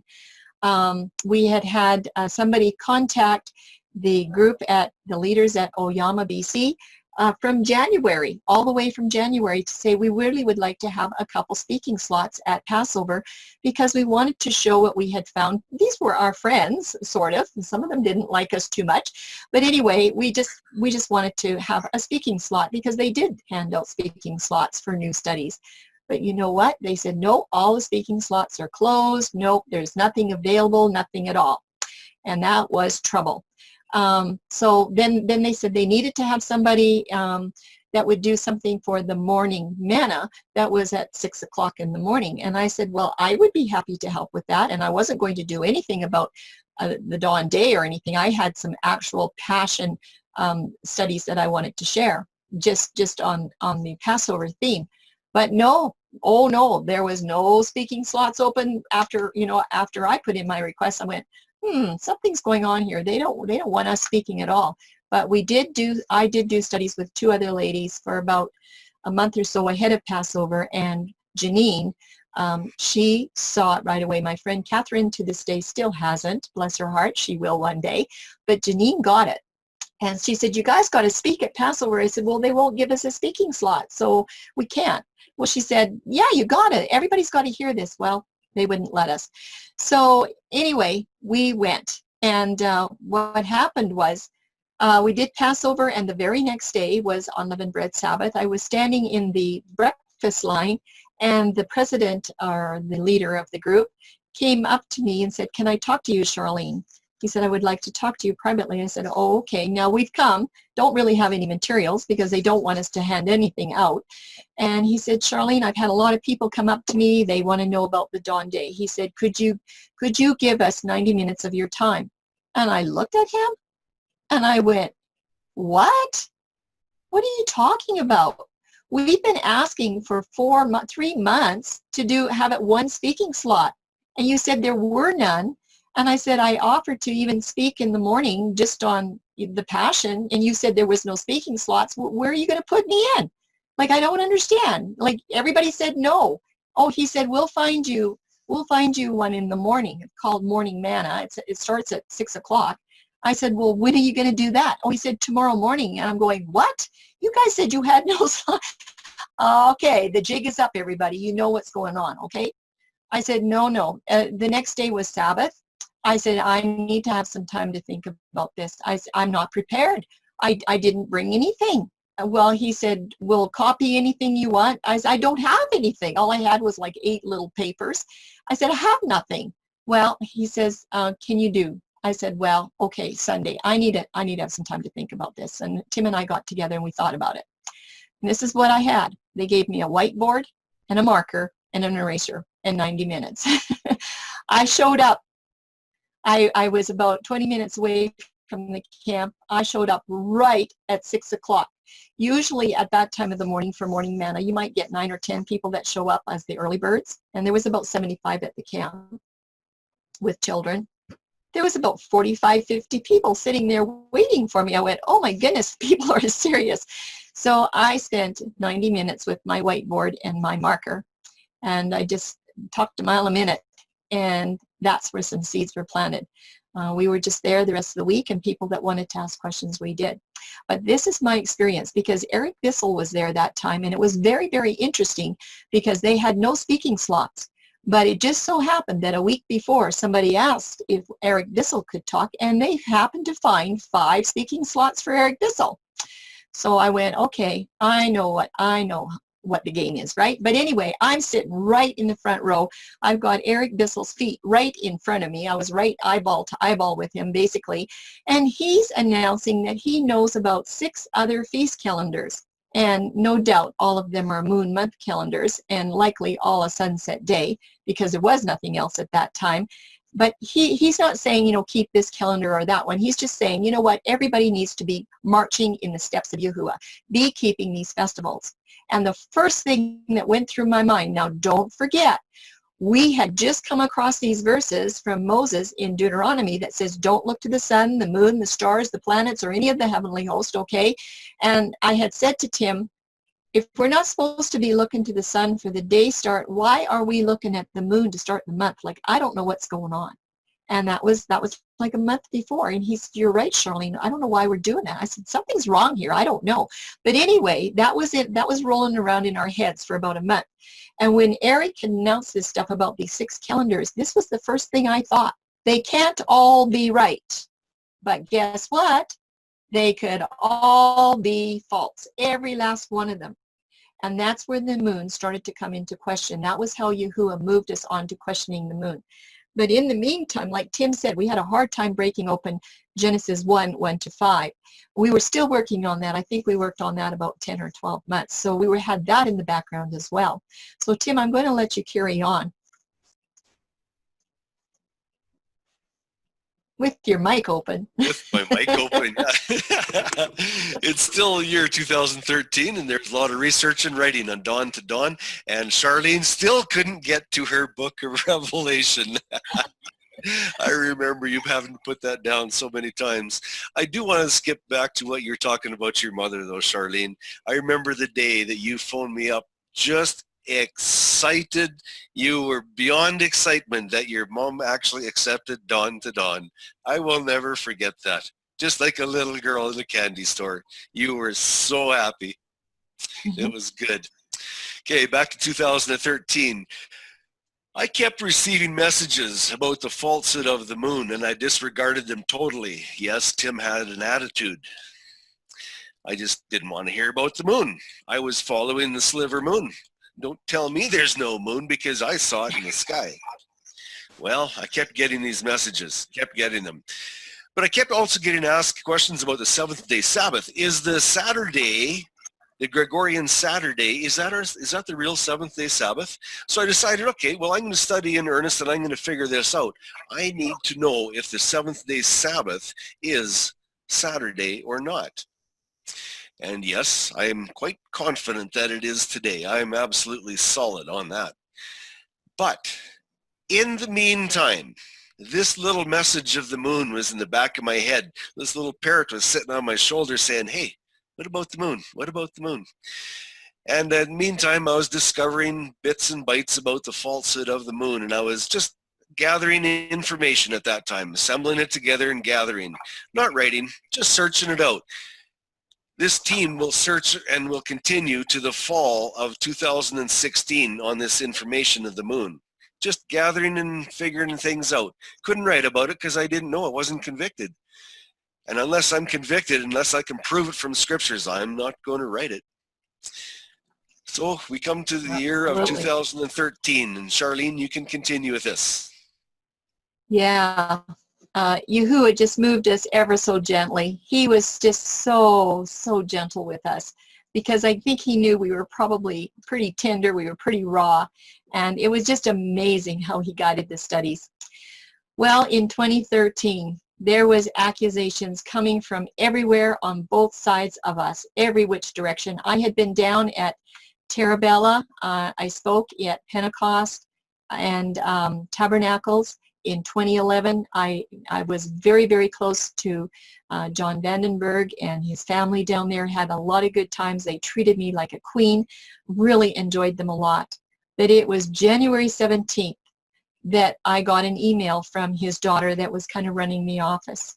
And she had heard that I was doing Dawn Day studies. Now, they had my Daniel series up on their satellite. They were showing it. They were getting a lot of wonderful positive feedback, and people were ordering books and really enjoying them. I think it was Danon that took the Dawn Day down to Terabella in 2012, and that's where I got into hot trouble and hot fire. Anyway, she found out that I was doing this, and she sent me an email, and she wrapped my knuckles raw, everybody, that Charlene, you know better than that. And this is what she said. Ellen G. White gave us the Sunset Sabbath, and you know it. So stop doing these Dawn Day studies and smarten up. And if you don't, I will take your Daniel DVDs off the satellite. Well, I said, I don't know if Ellen White gave the Adventist Church the Sunset Day. I don't really know because I never studied her books like that. I didn't know. So I said, you know what, I'm going to do some research and I'll get back to you. And I kind of figured 30 hours of research. I was on research for 450 hours for that year, up to December 10th, when I finally finished my research that could have been 800 pages. I condensed it down to about 240 pages. Yahusha actually took me from my home in Anaheim Lake, and you know where I live, and he took me on a journey clear across down to Idaho and clear across to Maryland. And I thought I was going back there to teach Daniel. That's what the arrangement was with Tom and Norma Jones. They were lovely, lovely people. I shared the dawn day with them. They just loved it. Some of you may know Tom and Norma. We drove day and night to get back there to do meetings on feasts and festivals, and she asked me to come and do some Daniel teaching. I went, oh, okay, that's good. Now, at the same time, my mother has not been feeling well. She's been sick. But she said, you know, I did need to come out and visit her again. I'd been out there many, many times, so I went on this journey thinking that I was going to be doing some Daniel stuff. Well, guess what? That was not why I went on that journey. I had been questioned about the Sunset Sabbath through some Ellen White quotes. And just before we left on this journey, I didn't know what to do with these quotes. They were from the last, I think, chapter 40 or 42 in Desire of Ages about in Joseph's tomb. There were 3 quotes in one chapter about the Sabbath starting at sunset. And we happened to be staying at a man's house, Richard Gonzalez, some of you know him, and we stayed there. And he was doing an incredible search on Ellen White writings. He was, this was 10 years already, finding how much her writings have been added to, taken away, changed, and all kinds. So he was talking until he was blue in the face with me on all the stuff he was researching for 10 years. And I wasn't interested in that because I don't read the books anyway, but I wanted to share the dawn day with him. It was about 2 o'clock in the morning, and boy, we were tired. But 2 o'clock in the morning, I said, Richard, I just got to ask you something. Does Ellen White say anything in her books that the day begins at dawn? Like anything? He said, oh, of course she does. I said, what do you mean? And he said, well, I'll show you where it is. It was one quote, but it's been nicely removed from her writings, and it's not there, right? Then he told me the history of the Desire of Ages, and I got an earful that night or that morning in the middle of the night. When I came back, then I knew how to solve this problem, and I finished my manuscript. It wasn't too much help to Tim with editing. I was doing a little editing for him during that whole year, and honest to goodness, everybody, I was spitting buckets. I was so upset that I was wasting a whole year on this research project when there was better things to be doing, and there was so much to do. And I complained bitterly to Yahuwah all the way. And this is what he said, Charlene, just stop your complaining. You need to do this now while you have some time because you're going to need it someday. Well, guess what?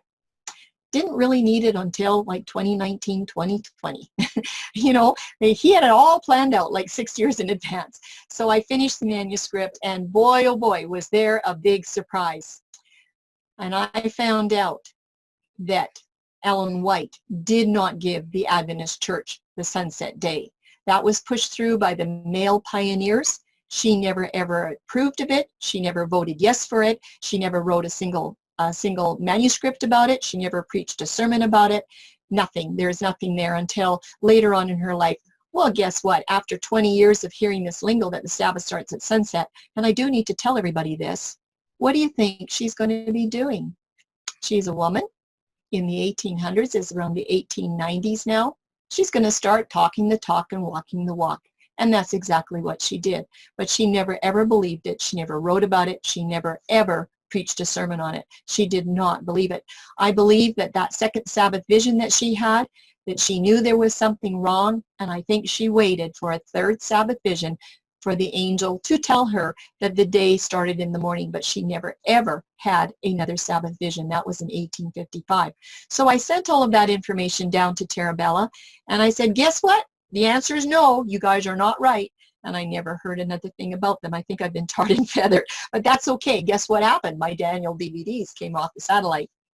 Well, I tried to keep up with editing with Tim on the Dawn Day studies, and you know, he's kind of on his own again, but we did get quite a few studies done that year. But that year, it was December 25. I remember it was Christmas Day, where I got an email from Walter Shopey. It was an exciting email, and I'm pretty sure Tim remembers this as well. Remember, at Passover, he just was really in Dutch for teaching that dawn day. Well, that same group of German people received an email with an attachment, and it was 60 pages from a Russian man who spoke German, and he was an ex-Adventist man, showing them that the day starts at dawn. Well, he sent me the paper. I couldn't read a word of it, but I could read the charts, and he was right. So it was like, oh my goodness, that was really, really exciting. And it wasn't very long after that that Germany just really caught on to the truth of the dawn day and the moon, and they printed 3,000 books in 2018. No, 5,000. I have, it's coming up. They printed 5,000 books and mailed out 3,000 as soon as they were off the press. And it was on the moon study that I had done in 2016. So they were raring to go, and they do some beautiful, beautiful work. Tim, would you like to get us started on this next slide? Sure. We are beginning to see important patterns due to research in the studies in order of Scripture. Later discovery, the Dawn Day studies holds the keys to the full calendar study and exposure of counterfeits. And also, many dawn studies are showing another gem of truth that would have never been found otherwise. What about Joshua? Was there gems in Joshua? Yeah, we're going to get to Joshua, but these were some of the things that we found. Tim and I will take turns with them. We found that all Sabbath food preparation is to be done on Friday. Don't be peeling your potatoes and getting stuff ready on Sabbath. Well, we never had that problem in our house, but it's pretty clear. It's pretty clear in Exodus 16, that quail manna chapter. And we also learned that you can prepare food on the feast Sabbaths, but not anything else. So guess what, everybody? That's a key when you come to the Passion, and the ladies with their ointments and spices, they could not prepare ointments and spices on that feast Sabbath following the Passover. The only day they could do it was on Friday. So right there in Exodus 16 were some calendar clues that we needed for the Passion study that we didn't even know anything about yet. What else, Tim? We were not allowed to eat any meat of a sacrificial animal unless it is first offered as a thank offering, also a peace or a heave offering. Very interesting applications come out of these. And we learned that many studies are exposing the lunar Sabbath falsehood. And we'll see that in Exodus 12, Exodus 16, 1 Samuel 20. Very, very profound studies that show that the lunar Sabbath simply is not scriptural in any way, shape, or form. There is so much of that. And those are only 3 studies. There's just a whole bunch more. We also found that Jonah's worm links to Yahusha. Imagine that crimson grub. That's a big clue that's coming up in the red heifer study. And that Joshua study. It was so full of gems. It has so much to offer. We've been doing a lot of Joshua stuff this last year. It was the best study ever for debunking many varied counterfeit calendar teachings. But what about Joshua? Like when Tim first sent me that Joshua study, and oh my goodness, I wish I would have saved that paper, Tim. In 2013, those memories, we made a trip to Prince George. It's 6 hours there and 6 hours back. And I was trying to proofread that study going and coming. And at the end of 12 hours, honest to goodness, I didn't have a clue. I didn't know what was going on. There were so many bunny trails in that study. It took an enormous amount of time searching to unlock the testimony that was in Joshua. Some of these studies, I kept track of my hours. I don't do it anymore. Some of them I had 75 hours of editing, just editing, trying to figure out what's going on here. But the Joshua study, everybody, it is the shining star. It is just like the best. And it debunks Abib 16 wave sheaf. It is just plain gone. It debunks Enoch calendar. It debunks the lunar Sabbath calendar. It debunks the barley calendar. It debunks any calendar that starts with equilux instead of equinox. And you know what? It debunks the Friday cross, and it does something else. It tells you how to count to 3. There's 3 different patterns of learning how to count. It is just an amazing study.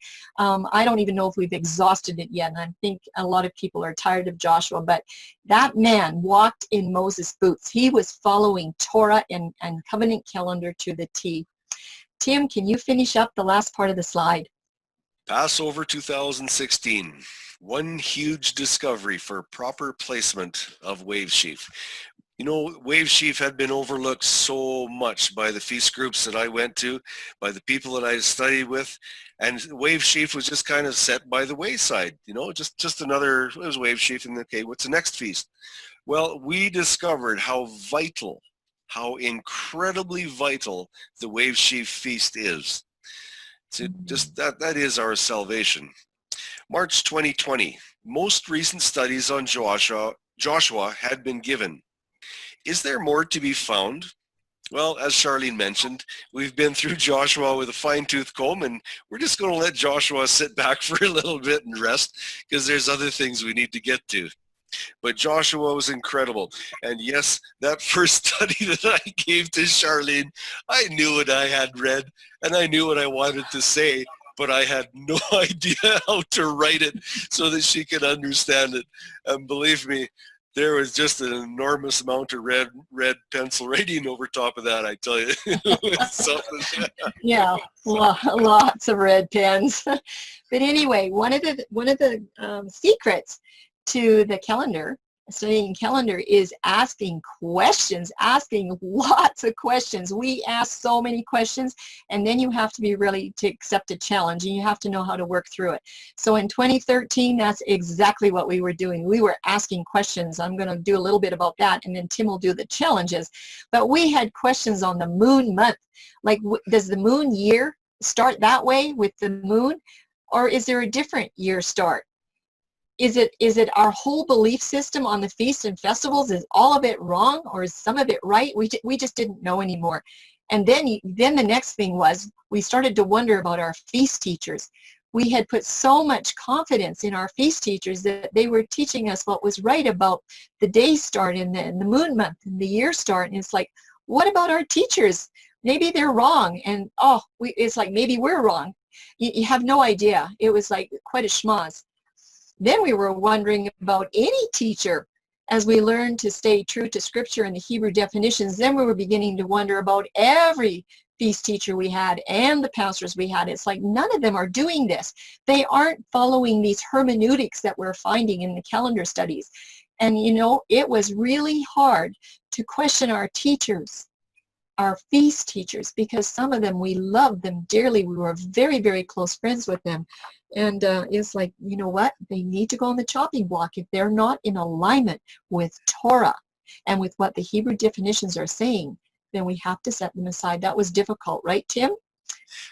Yes, it was. And speaking about friends, some of our best friends from our churches and from their feasts, some of our best friends that we thought were our best friends will not speak with us anymore. Want nothing to do with us, and speak very derogatory about us because we do not believe in observing by the moon anymore. Is it a challenge? Absolutely. And I'm quite sure that many of you out there have felt that same challenge. We know what it's like. We know how it is to be challenged to the core. Our favorite feast teachers are truly upset at us. Yes, some of them are no less than very upset with us. Other feast ministries happily painted us black. They want nothing to do with us. They shun us because we believe in removing the moon tradition from our worship system. We believe in the scriptures. The pattern continues today, except for very close friends and those who handpicked by Yahuwah to receive this message. I want to mention one lady and her husband that are with us today. She was on the lunar system for many years, and she befriended me even though everybody else wanted nothing to do with me. She befriended me, and I used to communicate with her. I'd send her my studies, and she would well, I'm not so sure she read them carefully, but she would glance at them and just let them be. You know, she never ran me down. One day, it was about 3 years later, Charlene wrote her a letter and sent a study with her. Well, the impact that hammer had was incredible. Something happened and she saw it. She wrote me back. She said, Tim, send me every message on the calendar that you had. Send it to me. She says, I changed computers and I've lost everything. So I sent everything that I had to her. She went through it with a fine-tooth comb. Today, that lady cannot believe that she actually believed in the moon system. She has put that so far behind us, and we are so thankful for her. What a great family that is. Oh yeah, I think you're talking about Debbie. And I had just put together my first moon study. It was 93 pages in a Word document, and I knew that she was a lunar Sabbath keeper, but she didn't know I knew that. And she emailed me one day, and she said, Charlene, what are you doing? And I said, oh, I'm just looking for some proofreaders. I just finished a study, and I'm looking for somebody to proofread what I've done, because I was planning to present it in September at Tabernacles 2016. And she said, oh, I'll proofread it for you. And I thought, oh, okay. And so I told her, I said, well, it's about the moon. So you need to know that. And she said, oh, that's okay. I'll proofread it. And she's a pretty good proofreader. I'm just telling you some of the miracle stories that have happened. You just have to hear. And I had been dying for 2 years to talk to her on the phone. Tim had told me about how wonderful they were to him, and they just supported him, and they just never put him down, even though they didn't believe the same. And I could never get a phone call with her. Well, she read it on Monday, and she read it on Tuesday. She read 93 pages 2 times in a row. And then she wrote me an email, and she said, Charlene, I need to talk to you on the phone. And I went, oh my goodness. But she said, not until Thursday morning. We're going to have our prayer meeting with our family on Wednesday night. They live way out in the middle of nowhere. And she said, we're going to have a meeting about this, and then I need to talk to you on Thursday morning. And do you know what? From that paper, they switched over immediately and got off the moon. It was just like, wow, their lives have changed so much. They're just so happy that they're away from that and everything that they've learned. It's just wonderful. We hear these stories all the time. Well, but the enemy isn't very happy. He's going to try to split up the teamwork if it's the last thing that he's going to do. So I'm going to get back to Mom. I told you that she accepted the Dawn Day in February 2013. And it was around that time that we were beginning to challenge the moon. And if any of you have followed the studies, you know the word Luke is an old English word for lunar and lunation. And you know that word Luke is linked to Lucifer and to the illuminated one. Okay, you know that everything about the moon for worship statues is hooked to Luciferian worship. Well, at 87, and after a very healthy life, my mom just was not feeling good. There was no reason for my mom to not be feeling good. She was as healthy as an ox, and she could work circles around any 40-year-old. But something else was going on behind the scenes. And I think it was Satan that was trying to remove a study team member, basically me. It was in 2014, it was 1 year later, that my mom was diagnosed with leukemia. I told you that in 2013 she wasn't feeling well. I made many trips to Alberta to see her and to be with her, and nobody knew what was wrong with her. With all the tests that they had, nobody could figure out what was wrong with Mom. And she said to me in August of 2013, she said, Charlene, I have cancer. I said, no, Mom, there's no way you can have cancer. Well, all the blood tests you've had, there's no way. She's just tired. I said, it just can't be. I couldn't believe it. I absolutely couldn't believe it. But she got worse and worse, and she couldn't really cook and clean. And my brother called me, and he said, Charlene, you need to come out here and help Mom. I left on February 13th. I left at 9 o'clock Mom's time in the morning. I traveled to Williams Lake, got there at 12 o'clock, and I called my mom and said, Mom, I'm on my way, because I don't have cell service where I live till I get to Williams Lake. And she had just gotten back from the doctor, and she said, I just got the doctor's report. I said, well, what is it? She said, I have leukemia, and they're giving me 2 to 3 weeks to live. I could not believe it. I just started to cry. It's like, what happened here? What happened to my mom? It was just like, it just happened so fast. But I got to Mom's on February the 14th, and she was having blood transfusions. My mother passed away exactly to the minute 10 weeks after I left my house. We had 10 weeks together, the most beautiful 10 weeks that I've ever had with my mom. But I had packed my car to stay for a long time, to stay forever, because I had promised them that I would take care of Dad. I would not put him in a home. And so my car was packed. My editing time with Tim was reduced a lot during that year. I just really didn't have time to edit too much with everything that was going on.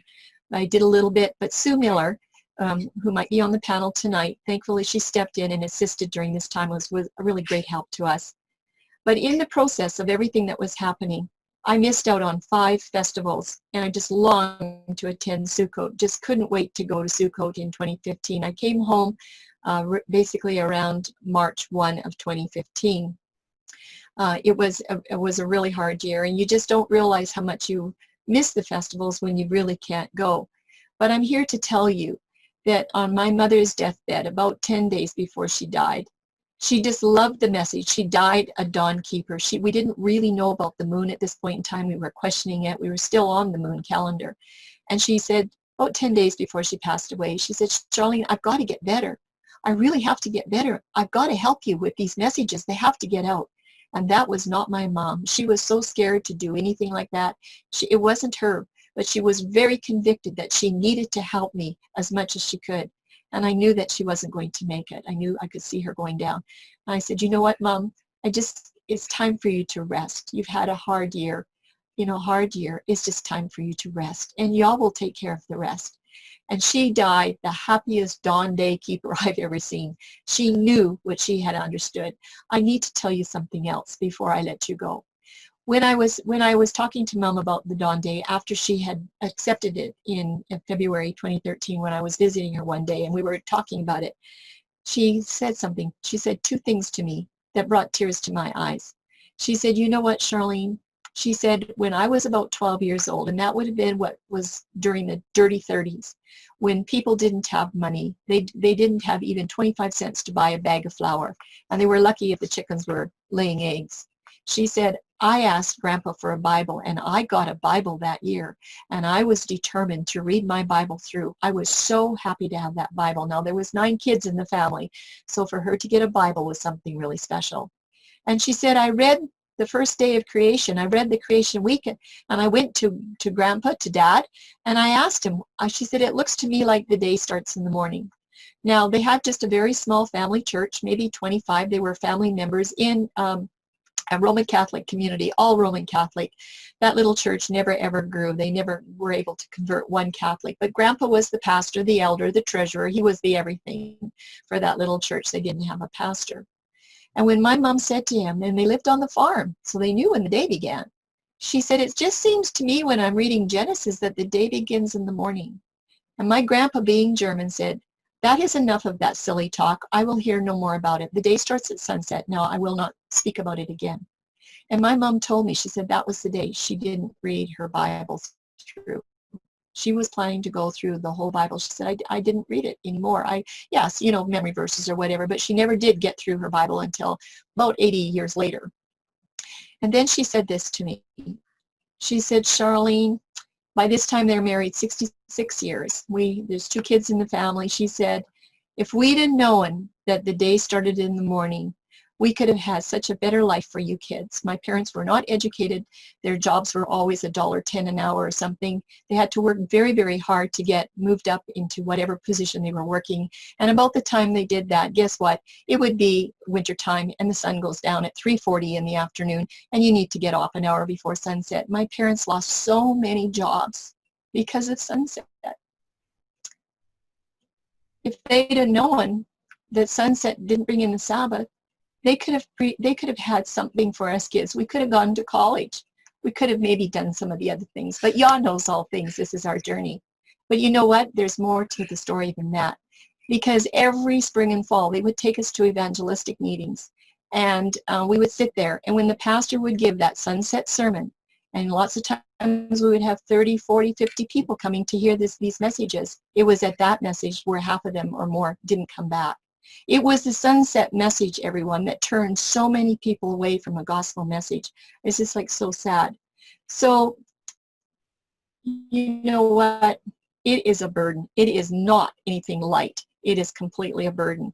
And I just praise the day that Mom and Dad understood the Dawn Day, and I saw my parents doing that. So I don't know. I think I've kind of gone on a monkey trail here. Tim, do you want to pick up the rest?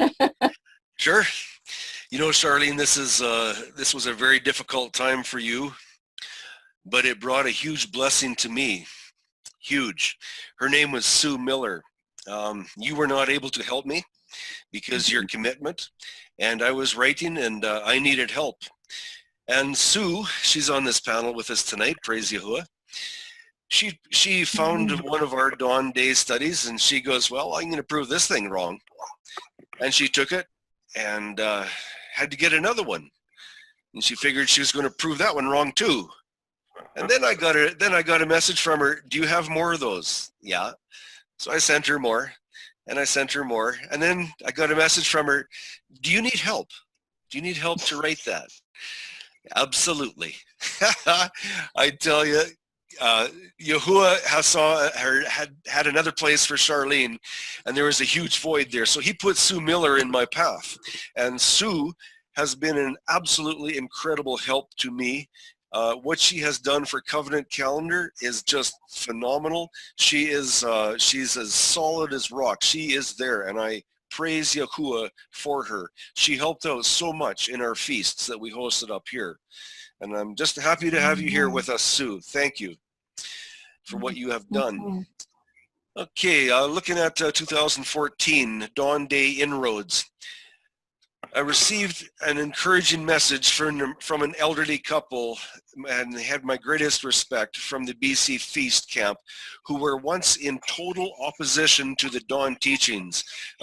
Charlene told you that we got, my message got destroyed, and the people there at Yoyama wanted nothing to do with me in every way, shape, or form. They were vehemently opposed to my message. But this elderly couple, 2 years later, sent me a message and said, we believe in the Dawn Day. I was excited. I still have that message. I still have it. Great respect for that couple. They're great, great people. Brad Scott. I spent some time with Brad Scott. I was so lucky, so blessed to spend time with him. He spoke at one of our feasts. It was an incredibly blessed time. Absolutely loved the time with him. On another opportunity, I got to spend some time with him privately in someone's house, and about a long afternoon talking about Dawn. He said to me, give me all your studies. Well, I had a stack in my car. I had them printed out, so I gave him a stack. Sadly, he never took it to speak of Dawn to his people. I don't understand why, but I didn't. I've heard some very, very sad news about Brad Scott and his health lately. I'm not going to repeat it because I don't know for 100% if it's true. I just ask that you pray for Brad Scott. Please pray. 2015, August, Africa. We have some people that we are communicating with from Africa. They accepted Dawn. There's only over 100 that observed Dawn 3 years later in Africa. We have a good following, or not following us, but a following of Dawn to Dawn.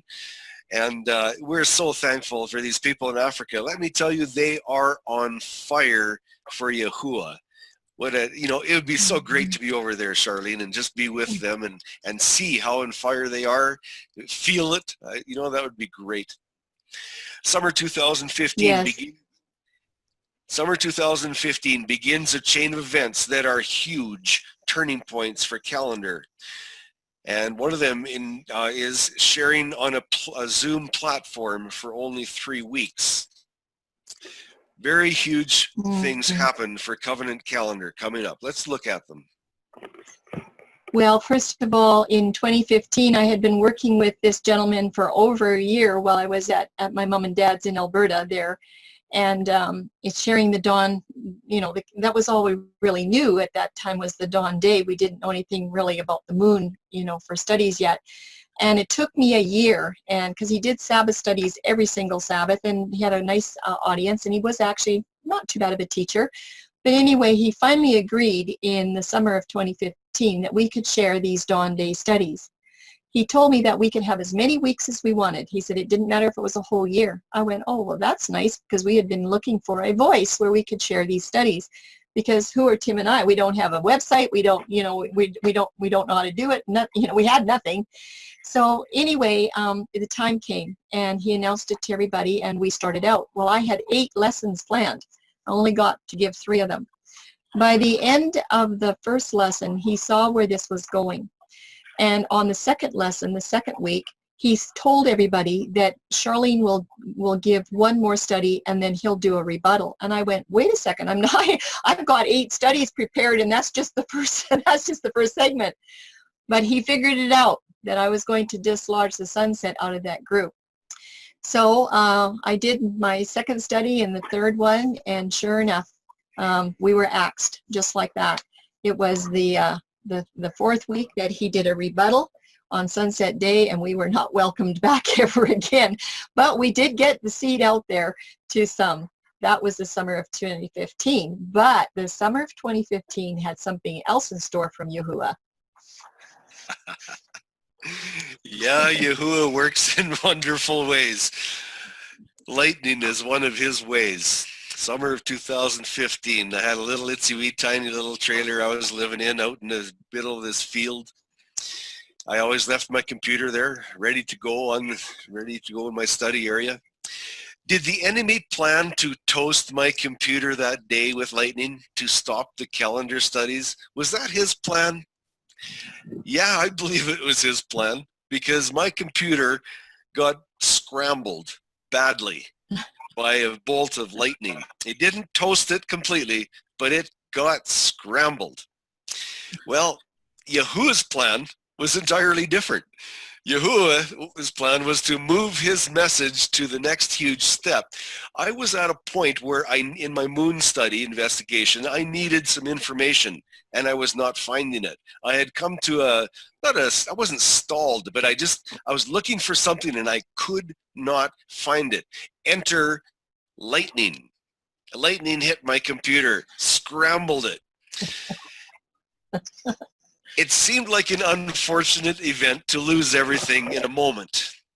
However, once the computer was de-scrambled, shall I say, and I could start to make heads or tails of it, because everything was everywhere. It was unreal. There appeared 2 files addressing the moon month is not scriptural teaching. The long forgotten files were now sitting on the desktop in plain sight. And what did I do? Hey, take a look, Charlene, Danon, look up. It blows me away. It just blows me away. Exactly what I needed for this investigation, I already had on my computer. I had already saved it. I had totally forgotten about it. I didn't know where it was. So Yahuwah had to use lightning to wake me up, bring it to my attention. He scrambled my computer. He put the studies right dead set on where I would find them. It was absolutely incredible. But there's more amazing things that are about to happen. So let's move on there, Charlene. Yes, and this was turning point number 1. This is where Yahuwah is turning us now into a full-blown calendar study. And guess what? We don't want to do a calendar study because it's controversial, and we don't have the brain cells for a calendar study. But he's turning us this way to do a calendar study. We're going to go through 16 turning points if we get done tonight. And I'm wondering what 17 is going to be. But anyway, Tim, you're going to take us through some of these turning points. Sukkot 2015, a longing to attend the feast camp in BC. But both of us were not allowed to step foot on the campground. We were severely rejected. There was a man living in, probably 3,000 miles away, who had never seen us, who had never talked to us, who wasn't there to understand our message. He was the one that decided that I was not allowed to go to the camp. How that works, I have no idea. However, Charlene got shaded with my decision, and she was not allowed to go to the camp either, because in their idea, She was enabling me to come.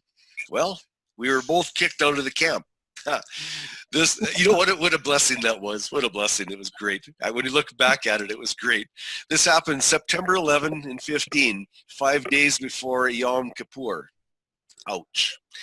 A turning point. Number 2, time to have a Dawn Day feast camp. There was another lady named Debbie, who phoned me up, talked to me for about, well, it was over an hour. Tim, you have to host a feast. You need to host a feast. Tim, you can do this. No, I can't. Tim, you need to do this. No, I don't know how to do that. Tim, you need to host a feast. Well, what would I do? Who would come? Tim, I know where there's a place where you can do this. I have a friend at such and such a place. No, I can't do this. Tim, you need to have a feast. You need to do this. Okay. So I started to organize this feast. I didn't have the slightest idea how to do this. What a blessing it turned out to be. This feast, actually, there was a big, what's that? Yes, I remember you calling me up telling me that we're going to have to do it because we have nowhere to go. Nobody will let us come because they're afraid they're going to hear some calendar stuff from us. And you said to me, do you think we could find 8 people to come to Passover? And I said, I think we can, between you and us and your sister. I think that's already 5, you know. But we had 30 to 35 come, and we had a wonderful time. Isn't that right, Tim? But there's a little bit different here. That first feast had to be canceled because of a problem that happened with the location that we were to have it there.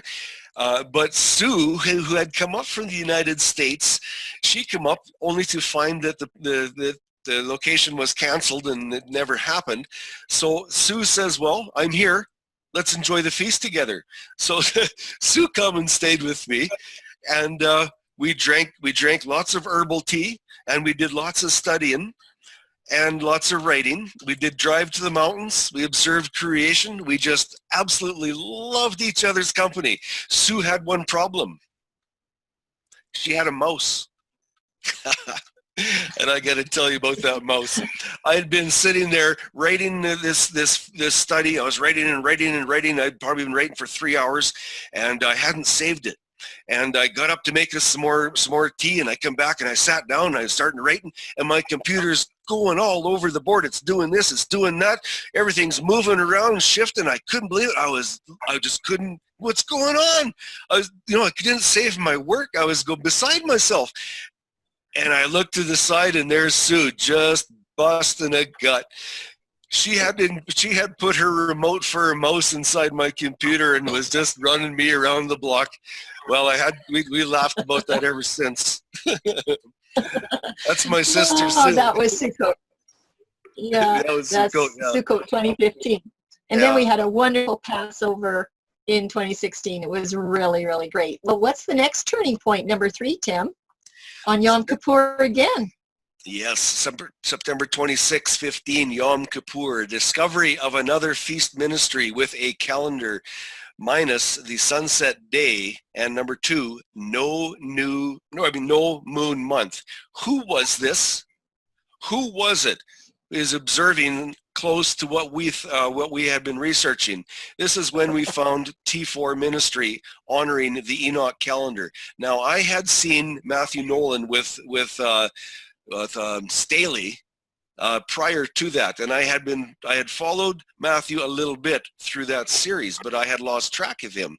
But then we found T4, and they were honoring the Enoch calendar. Yes, they went by the Tekufa at that time. There was no moon. That perked our interest immediately. That was another turning point. Yeah, that was exciting. Yeah, but the enemy must have had a plan to stop and or discourage the message. But it was Yahuwah's plan to move his message to the next step. Romans 8:28. And we know that all things work together for good to them that love Yahuwah, to them who are the called according to his purpose. Another amazing discovery is about to happen. It's going to be turning point number 4. Turning point number 4, discovery of the Melchizedek priesthood messages between September to December of 2015. This was a very important cornerstone teaching. You want to elaborate on that, Charlene? Oh, well, we can maybe do some questions on that if we have time. Okay. But it is. We're going to do a little bit on the next slide. But this was turning point number 4. This is a big one. This was huge. It was absolutely huge. This is turning point number 5. It was the last week of December 2015. So I'm going to have Tim go through what's happened so far, and then we're going to look at what happens next. This is a big one too. We had about 35 dawn day studies completed so far. Sunset is completely out. It's not even on the table, not up for question. Done, finished. Joshua's study is a king study, debunking many counterfeit errors. There are some studies going out from the sharing of the controlled reading group, and the pace seems very slow. And we knew the month was only 30 days long from the flood account, and from the study of Exodus 3, 5, 8, 12, 14, 15, and 16. And all the dates for Moses' Passover and the events of the quail manna study were charted perfectly for the first and second months. This was Yahuwah's calendar for the first 2,550 years of creation. What about that third month? Well, that third month, we were working on it. We were working very, very hard. There was very many copies that were, or additions, I should say, that were worked out, trying to figure out this third month. The proof of the calendar dating for Exodus 19 to 20, Shavuot, at this time was worked out about 98%. We were just about there. There were many bunny trails to contend with, and the documentation in this study is absolutely astounding. The accuracy and the precision that they were brought out of Egypt. It is just astounding how it works out with calendar. When the full inspired authority for this study did not surface until the Melchizedek order of the priesthood became clear. This is where the Melchizedek really stood out, and we really connected with this quickly because we could see that covenant calendar is linked at the hip, both one and the same as the Melchizedek priesthood. Absolutely. And this is where the puzzle pieces start coming together. So this priesthood study, it is amazing. And we had no idea that this was going to be linked so tightly to any calendar study. But for me, it was those 10 encounters that Moses had with Mount Sinai that invited me to go do a further search into the calendar timing for Shavuot. I had never, ever seen a feast study where any feast group ever confirmed that Exodus 19 and 20 was Shavuot. They always said, well, you know, it appears, but nobody ever locked it down. Tim had been doing his study. I didn't even know that he was doing a study, but I was doing my own. And this is one of those times where he's busy doing his stuff and I'm busy doing mine. But anyway, it was December 31 of 2015 where I had been working. Actually, Danon was doing a lot with me through the phone at that point in time. And Richard wasn't home. He was away house sitting for his sister. But we found there was huge calendar clues in those two chapters, 19 and 20.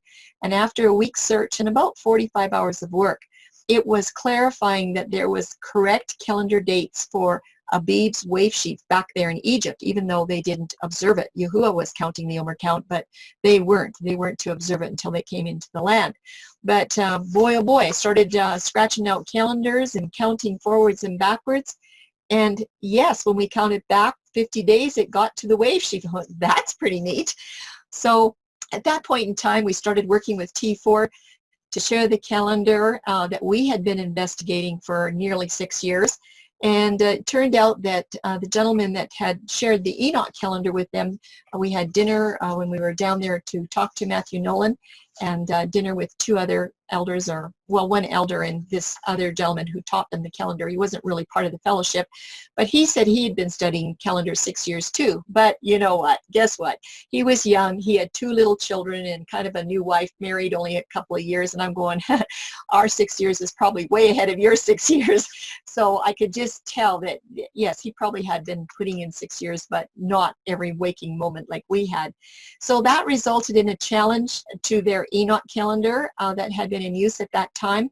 And we did a study with Matthew Nolan. He asked what I had to present. I told him I had just kind of a general overall study on a day, month, year called Yahuwah's Elegant Calendar. And then I had this Joshua study. Well, he chose the Joshua study.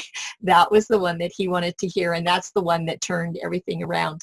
And then it was well received with a little bit of study there. And by January 2017, he promoted this calendar and put it in place for their festivals in 2017. So that was kind of interesting. But there were many more turning points to come.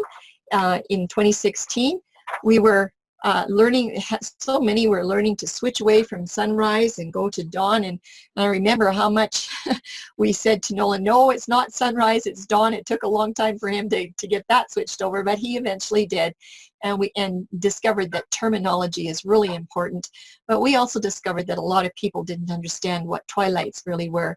But now we're getting into the moon study full time. It's starting to be blown up into our face. We had our 2016 Dawn Passover with about 30 to 35 people. We had a wonderful, wonderful time. It was about 80 hours or more of instruction on the calendar. They couldn't believe what they heard. And this is where we began to realize that the cornerstone of this whole calendar study is the word evening or Arab. Everything is hinged on that word right there. Very interesting discovery. And that other interesting discovery that we had made was that wave sheaf and that Shavuot timing.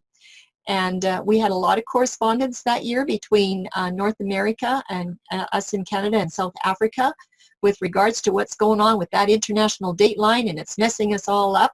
And it happened to be in the year of 2016, I believe, that the way that the Passover fell for Africa and the way it fell for us, it made a difference of the wave sheaf being a week apart. We actually ended up celebrating it first, and then they ended up doing it later because their Passover fell on a Sunday. So everybody was up in the arms about that, and that's another whole, I can't spend a half an hour explaining that. But we went on to have a Sukkot 2016, and that was where the first leg of the moon studies came out. Remember those 2 moon papers that Tim had found on his desktop? Well, he sent them to Danon and to me, and Danon shared them with a lady by the name of Gretchen at a moon peace camp somewhere in California, and she was not happy. She sent me a 2-page rebuttal letter, and I got it in January of 2016, but there was no way that I could work on that at that time. So I dug into that letter from May to the end of August, just in time for Sukkot, to see what was going on with this moon. And we're finding that people that are on moon calendars, boy, it's sure hard to get that out of their hands. They just don't. But after I got done with that moon study, the very first leg of it, and presented it to those people, this is what I said to them. I said, I would like to know why our feast keeper teachers do not know this information, because you could actually break it open in 15 minutes. It took me 450 hours again, but you know, when I got all the way done, I realized I could have figured this out in 15 minutes if I would have just gone and looked at Torah first. But that's when we really began to doubt what our feast keeper teachers were teaching us. We had Brad Scott there, and we enjoyed him so much, and he did affirm that the day started in the morning verbally, but I've never seen him preach about it or speak about it or put it on to any of his materials, but he did tell us, and there's 30-some witnesses that heard it that day. We had a wonderful time with him. But as all of this is happening, questions are starting to come up now about the year start. Because if the moon doesn't start the year, then what does start the year? So that's how Yahuwah started to move us on to questioning, okay, we got to find out when the year begins if the moon doesn't have anything to do with it. Well, some observations. We were finding that at this time it's very difficult to be sharing with moon gazers the dawn day if they don't understand it, and boy oh boy, it's pretty hard to tell them anything about the moon. We haven't figured out even how to do that yet, but the day is coming when they'll have to wrestle with it. So Tim, can you tell us about some events in 2017? 2017 is a very important year, very exciting. Matthew Nolan instructs on the exchange of calendars from former Enoch. That is a huge event in the T4 camp, huge.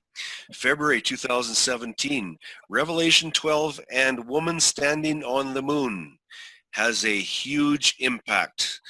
Yes, that went around like wildfire there for a little bit. There were some very upset people that I would actually say something like what I wrote, but when they sit down and they studied from the scriptures, they couldn't come back on it. Huge study, Woman Standing on the Moon. What we have been taught about the moon is not true. Another discovery, the lunation connected to the Old English word Luke, which connects to Luciferian worship. A direct connection, yes. And Sukkot 2017, the second leg of the moon series. Through understanding of the Old Testament history of the pagan god moon worship, what a lot of information come out of there. Moon worship takes priority over sun worship and also has much deeper roots than the sunset day starts. New understanding for genders on the light of the sun and the moon. The moon does not qualify as one of the great lights of creation. Yes, the moon is a masculine gender, and the light, the word light, or, is feminine. In the grammar of a language that has that has feminine and masculine qualifications, they must work together in unison with each other. They cannot oppose each other.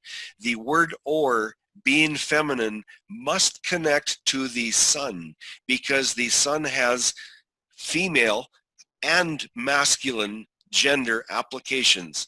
How that works, don't ask me. But the sun has the female gender applied to it. So the or, the word light or, must be attached to the sun. It cannot be attached to the moon because the moon is masculine. So therefore, through the words, the Hebrew definitions, I should say, it proves through two verses in the scripture that the moon does not have light, but the moon reflects the light of the sun. Very interesting when you get to those base foundation of understanding. Moon months do not work for Revelation timelines. And the questions on the possibility of this calendar being a special Melchizedek calendar, this is what was surfacing at the time. And the search is made. And a surprise discovery, all the basics for the calendar are found between Genesis 1:1 and Exodus 24:11. Yes, that is where it becomes a blood-ratified covenant calendar. That is why Yahusha lived and died observing the blood-ratified covenant calendar, because he is our Melchizedek Kohen HaGadol. He lived the covenant calendar. So the calendar is ready for a new name. It went through many names, and now the name is now gone to, at this point, we changed it to Covenant Calendar. Yahuwah's special calendar is named. As this calendar began to grow and have life, it went through many name changes, never once using the term luni-solar. The first two choices served their purpose. Solar calendar was picked up when we realized the moon month was not in charge of the year, thus lending to a solar year start. After finding go ahead. That's a Well, okay. After finding the priesthood message, that solar term we found out was attached to the Enoch calendars, at least at that point in time. The Enoch calendar was calling their calendars a solar calendar. So we said, no, we're getting rid of that. And the fourth and the final name of the calendar is unique, and it's perfect as a blood-ratified covenant calendar that has all of its basic components found between Genesis 1 and Exodus 24:11. You just can't get away from it. So this nugget from Yahuwah was very, very special to us. We were so excited And between 2011 and 2012, that was the time frame for the development of both the Melchizedek priesthood message with Matthew Nolan way back then, before we even heard of him, and at the same time we are developing Dawn Day studies, and we're both independent. And how Yahuwah brought these two camps together, I just think it's kind of a neat story. But anyway, Tim, you like this verse. Yes, I've heard this from so many times from Danon. We need to pay attention to this verse. Read this verse. So, okay, Danon, we're going to read it. So teach us to number our days that we may apply our hearts unto wisdom.